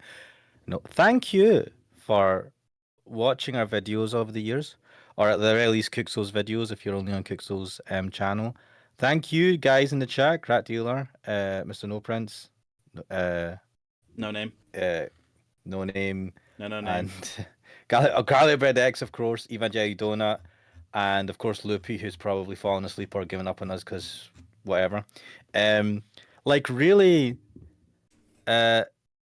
I mean, we'd still continue this if we had no one watching our videos, but we would not be having as much fun. And maybe actually I would have stopped by now if we didn't have people in the chat and the comments that we get. So thank you guys, and you know what? If you really enjoy Kixel channel, you should subscribe. I should have known. I should have known you would go into this. Right? I swear. He's only a couple of hundred off of 1,000 subscribers. You can do it, guys. You can do it. We're aiming for 1,000 subscribers by the end of the year. Quiet you. Anyway, we are very blessed to have you guys here, and we're super happy. Enjoying ourselves. Yeah, you don't have to be here. You're not getting paid for this. You're doing this for your own entertainment, and we're shit. So like, yeah, we appreciate it. We appreciate that you're choosing to come and hang out with us. Thank you for that. Spend your time here. Thank you, guys. We appreciate it. We appreciate you. Yes. But that is the last award I had lined up. But I did want to revisit that best comedy thing you were talking about, Garlic Predicts. I'm not entirely certain what you meant by that. Best comedy, as in best comedy game, best comedy moment, because I think that was funniest moment, or best joke simply told by us. I'm not sure. God, the rumble in my balls still fucking gets me. Oh, so good. I think that is the number one funniest moment out of all of them then, isn't it? For me, yeah. I mean, it's definitely for me. Oh, Garlic Predicts says like the best jokes from a game. Oh, in that case, probably Eve Burst Air with the fucking Bill Clinton shit. I think I would nominate Quakari because that game was fucking funny, and I really, really enjoyed that one scene with Tsuki, the little sister. She's staring at you from off the camera, and she says, "Gee," the onomatopoeia for staring, and the subtitles or text box says, in asterisks, "stares in Japanese."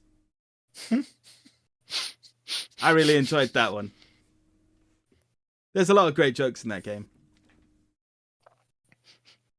I mean, Metal Wolf Chaos is probably the best comedy game overall.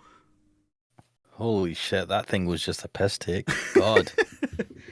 Because I'm the president of these great United States of America. That was his reasoning for everything. The overall premise of the vice president being your enemy, in his own mecha suit. I just love that they also, they yell each other's names dramatically in only the way like anime characters do, but because they're still sounding Western voice actors, it sounds hilarious with our guy in a plane just flying off going, "Richard!" Hello, Michael. But they're also chatting to each other like they're friends. You know what? Metal Wolf Chaos gets its own award for being just the everything game. Like, that game makes me happy in a way that a lot of games just don't. Something about it is amazing. I mean, I suppose since we're in the awards season, it's Christmas Day celebrations. Are you doing any streams between now and New Year? I haven't planned on anything. In fact, I don't know if I will, because I know last year I did quite a few streams during the Christmas season. Hmm. This time I've not planned anything, and I have actually planned, like, my brother and I are going to watch Demon Slayer. We're going to catch up on that, and maybe some other anime. I would like to catch up on anime. I would also like to reorganize my fucking desk, because it needs it. Who knows if I'll actually do that, though. But, yeah, I just haven't actually planned anything, but things might happen. I know that we will finish Final Fantasy IX this Friday. You don't have anything planned for New Year's, do you? Well, No plans for New Year's, no. I might do a New Year's stream. All right, 'cause cool. I have no life. Last year we played fucking Catherine, and that was interesting, but yeah, I haven't planned anything this year. Right. The reason I ask is because I was going to just say that this is probably a prime opportunity to talk about any plans you might have, any ideas you might have, any games you might be thinking of playing in the new year. Everyone already knows by now that Mr. No Prince is back. Rip again. Oh, I swear, I don't know why that keeps happening to you. No, everyone already knows that I've planned that we will play Final Fantasy VII after Final Fantasy IX. And that is the only concrete plan I have. What are your aspirations, Kixel, for the channel for next year? I don't know. I want to play some of those games which I think are great. Final Fantasy VII is one of them. If we take the same amount of time to finish that as Final Fantasy IX, we'll be done by March or April. And then maybe I'll go back to doing a few random games here and there. But I want to play Yakuza 8, otherwise known as Like a Dragon Infinite Wealth. But the things I'm hearing about that game make it sound gargantuan in a way that these games even aren't. Yeah, you sent me something that talked about that. Yeah. I will be playing off stream Final Fantasy VII Rebirth with my brother. We have planned to do that ourselves. That's part of the reason why I want to play 7 OG with you, because it'll be nice to have a refresher for myself. And also, you haven't played it, so it'll be good for you to get up to speed. It. Yeah. Well, I played up to when they opened to the world map. That's not bad. That's not bad at all. I don't know where that is in terms of the number of CDs or in terms of the percentage completion. That is the first third of disc 1. Well, and then there's 3 discs? Yes. Yeah, it's not a lot. Would have liked to have at least done a disc. In terms of plot progression, it covers the entire first remake. Oh, very good. Yeah, it's also notably the only part of the story where Sephiroth does not appear at all. Except in yeah, flashbacks. and he's mentioned the flashbacks though. Yeah. No, wait. I went to a place and there were some flashbacks that I think might have featured him. Crack Dealer says, let's go FF7.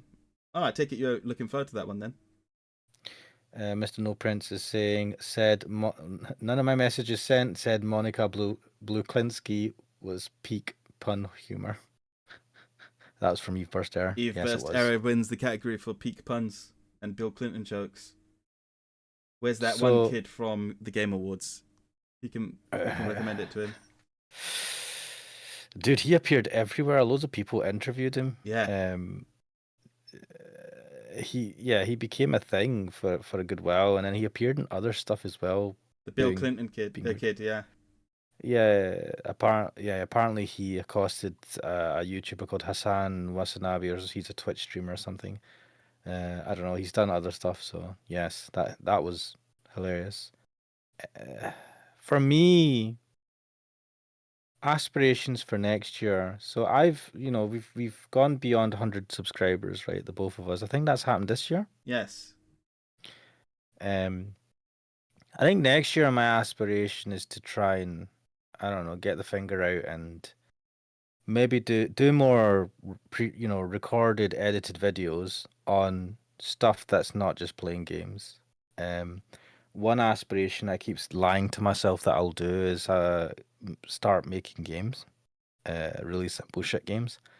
So I've got an idea of trying to just make some sort of on a game that you can play on itch.io or something that lasts just a couple of minutes, but just do something, draw some artwork, get some basic. It'll be a visual novel or adventure game because, of course, and get something out there. That is an aspiration I have, and looking more into doing more interesting personal projects to do with maybe electronics design or coding.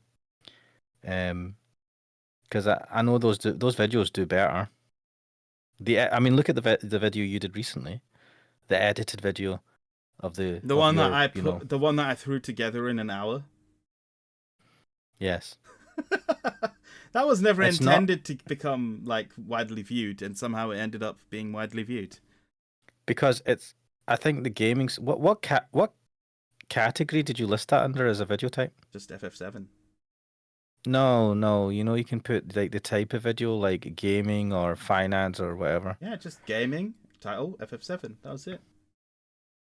So I do think that the algorithm, obviously the algorithm is doing stuff, but because it's custom, because it's not just a video game playthrough, also it's short, that makes a difference. I have noticed that the videos that I have done that are more unique for whatever reason, where I've done some editing, I'm talking about stuff, and it's like not just a playthrough, have on average just done better than the majority of my recorded videos, even my pre-recorded and live stream videos, which is cool because I kind of wanted to do stuff like that, right? I don't want to I want to play games. I'm gonna always do that. I'm gonna do that and stream and pre-record or whatever. But I want to do some more interesting stuff with the channel, and yeah, so that's my aspiration for next year is to use it as an excuse to do more interesting electronic projects, coding projects. I don't know, things like that, and maybe I'll hit 100 and maybe I'll hit 200 subscribers by the end of next year. By the end of it, no, you'll definitely hit that before then. Look, man, let's not put hard milestones. I 200 by the am end of next year is the certain aim. you will. Don't jinx it. I'm not jinxing it, man. What are you talking about? Now that I've said it, it will happen. What the fuck?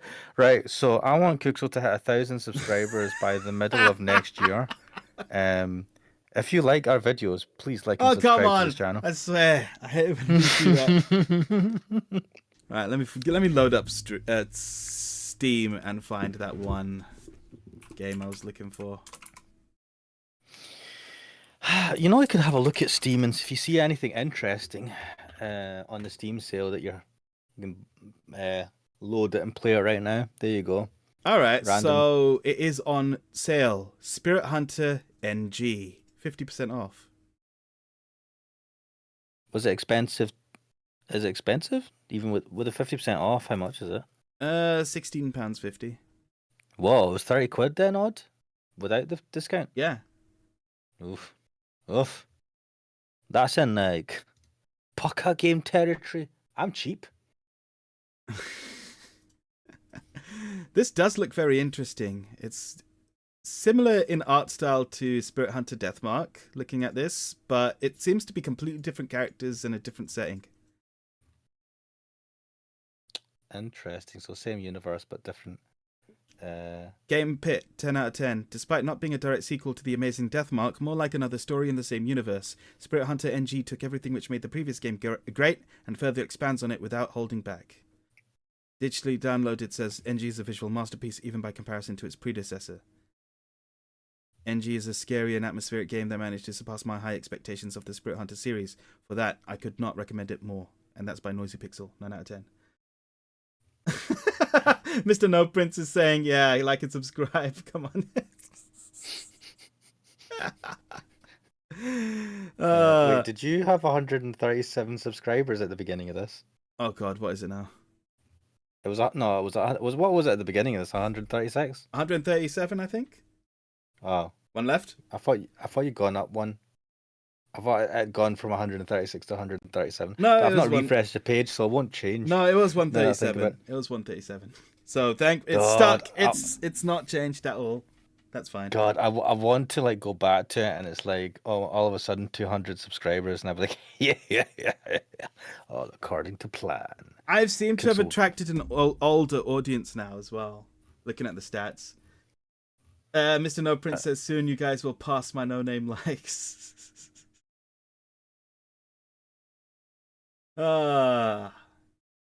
Nice. But I tell you what, we do appreciate all of you. Yeah, and Cookso appreciates the subscriptions and hitting that like button. Smash. That's what they say. Smash that like button. What the fuck? Why do they say that? Why do you want to smash a button? Because it's fucking it's because it's cringe, right? Smash the like button because even in reality you're just pressing a fucking thing. You're pressing the screen or your phone or you're clicking with the mouse. There's no smashing involved. But that's how you get the kids. Cookso. You tell the kids to smash it and they'll be like, oh, this guy's cool. Either that or they think this guy is super cringe. So I'm not gonna hit the like. Ooh. Do you know? I might actually start doing.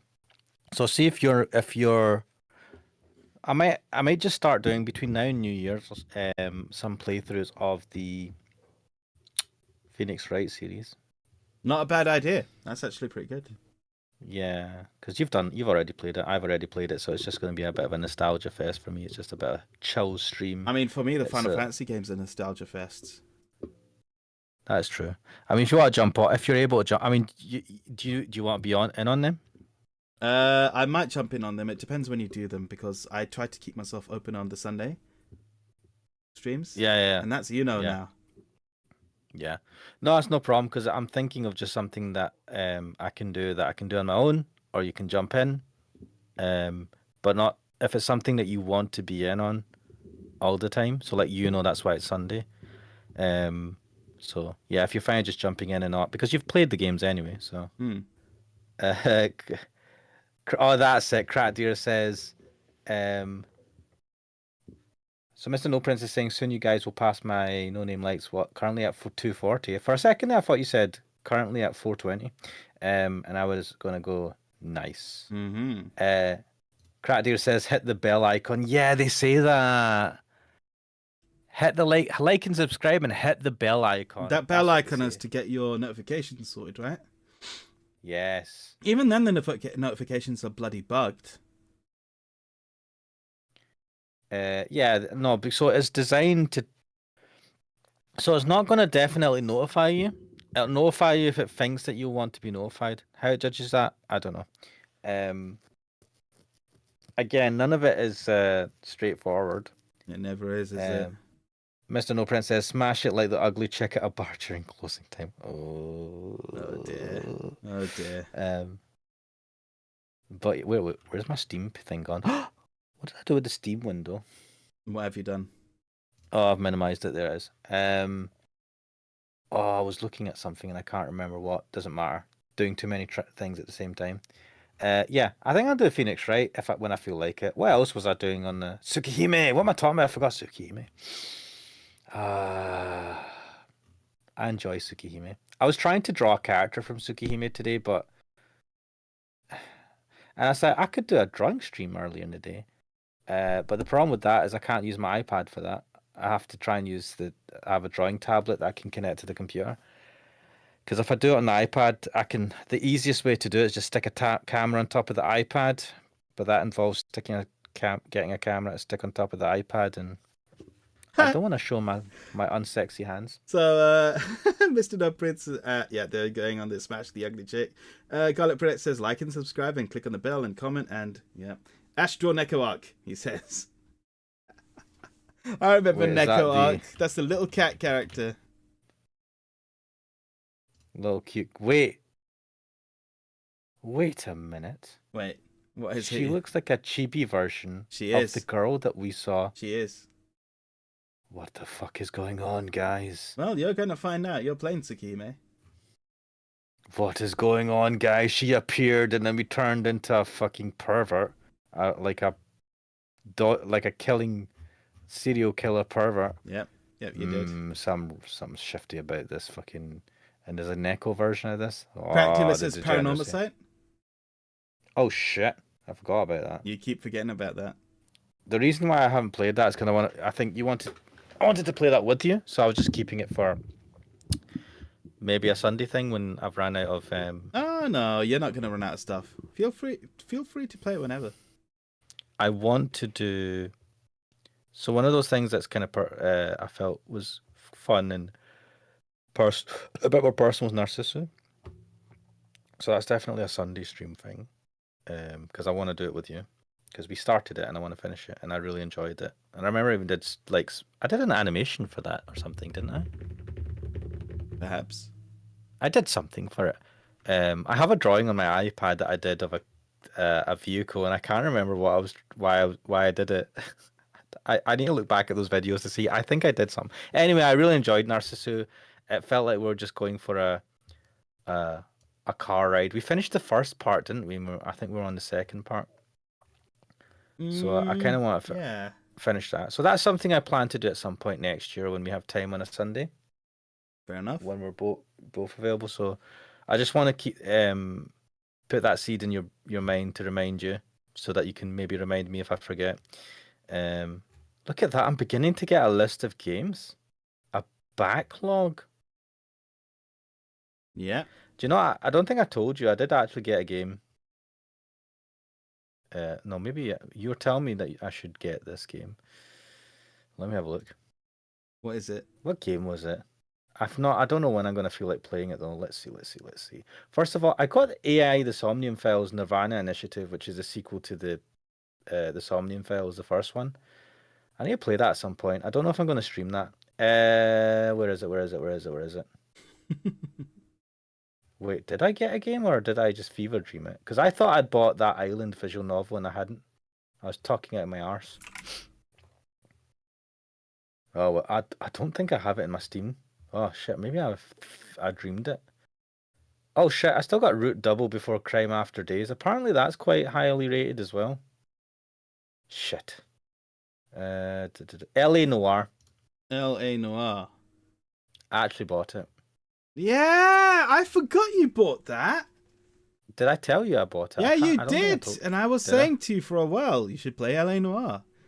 Yeah, I don't know when I'm going to play that, but I've got it. Well, I have just purchased Spirit Hunter NG. Mr. No Prince says there's a game about an obsessive streamer girlfriend. Wait, you mean Needy Streamer Overload? Needy Streamer Overload? You played that. I mean, you 100%ed it. I that's the game that almost broke me. That was the game that nearly made you quit. Because the proper ending or the full ending, you had to get all the other endings, right? Yeah. And so I marathoned the shit out of that game over the span of like a week or something. And these were all like pre-recorded, so I was putting intros and outros, and that had to be rendered. I think I was using Blender at the time to do my video editing, which, let me just say, is not an easy thing to use for video editing.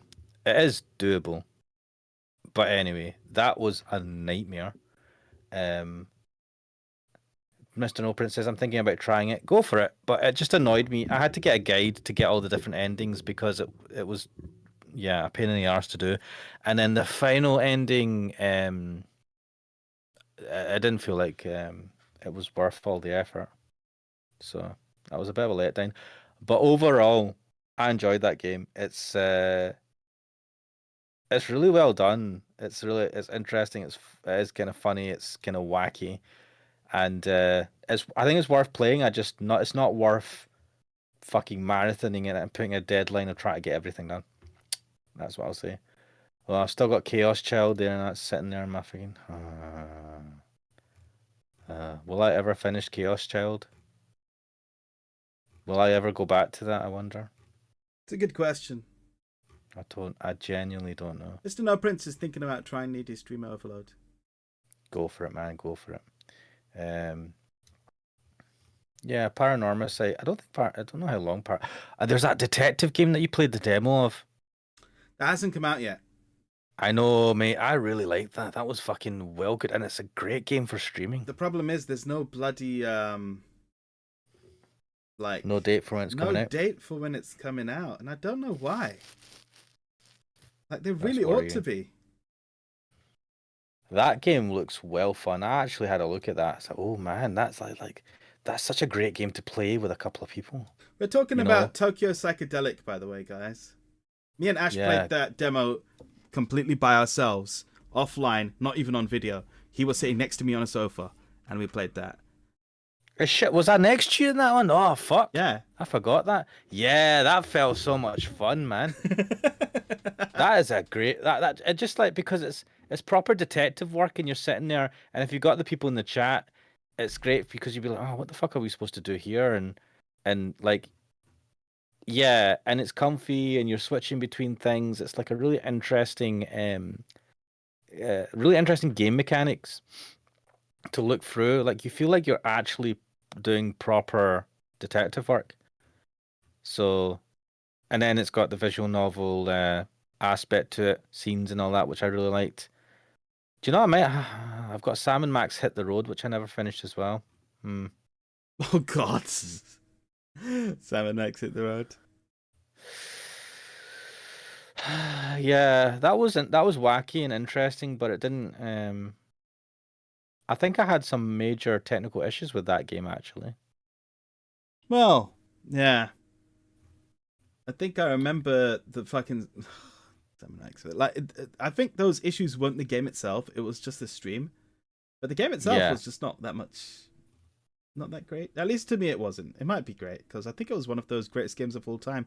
Actually, yeah, I remember that. It really caught me off guard at the moment, because I looked it up on Wikipedia, and it came up as like one of the greatest games of all time. I'm like, what? It's a pretty famous game, Huh. which is why I started playing it. But yeah, it's not aged well. No.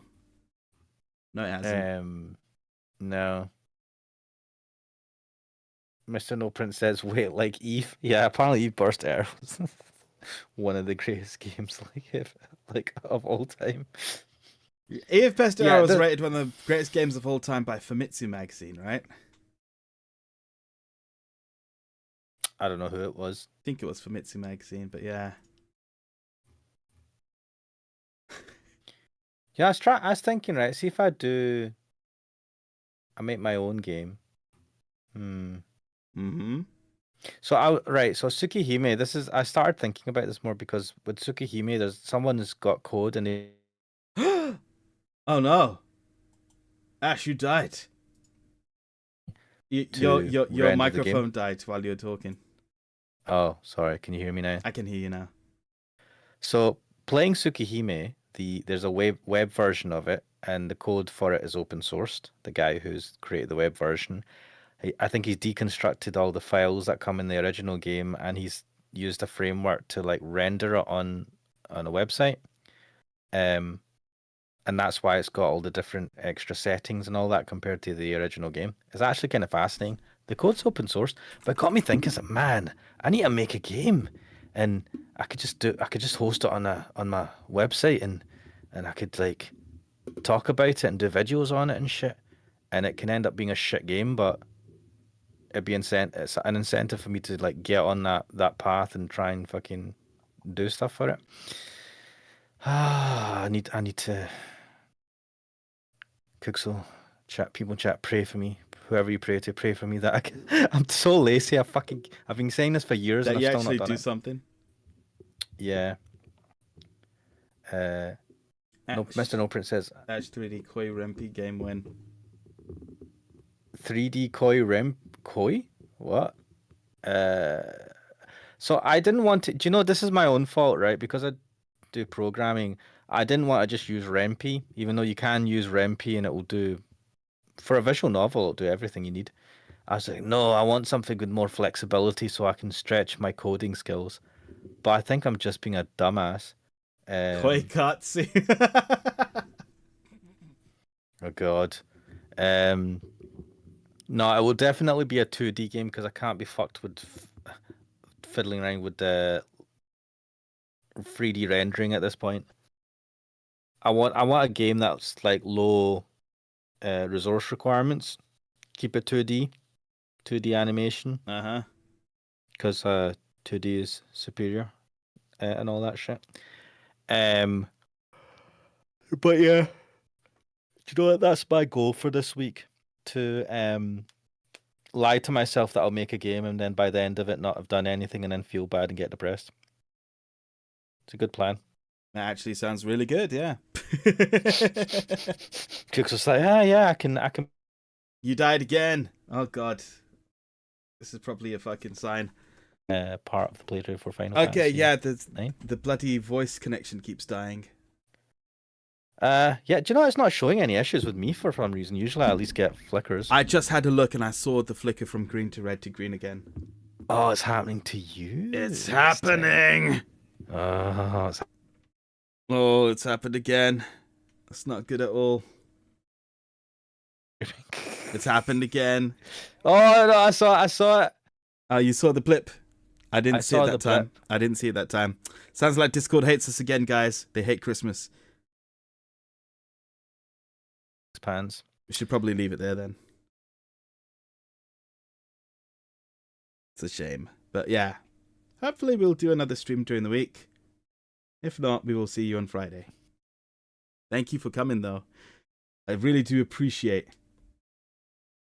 that we had this stream.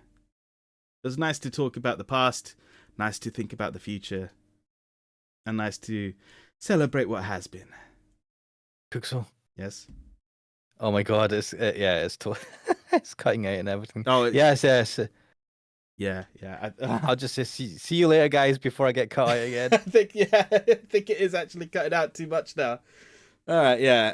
Mr. No Prince says, Merry Xmas, blokes. Hope you both have a good evening. Yeah, Merry Christmas to all of you guys, everyone.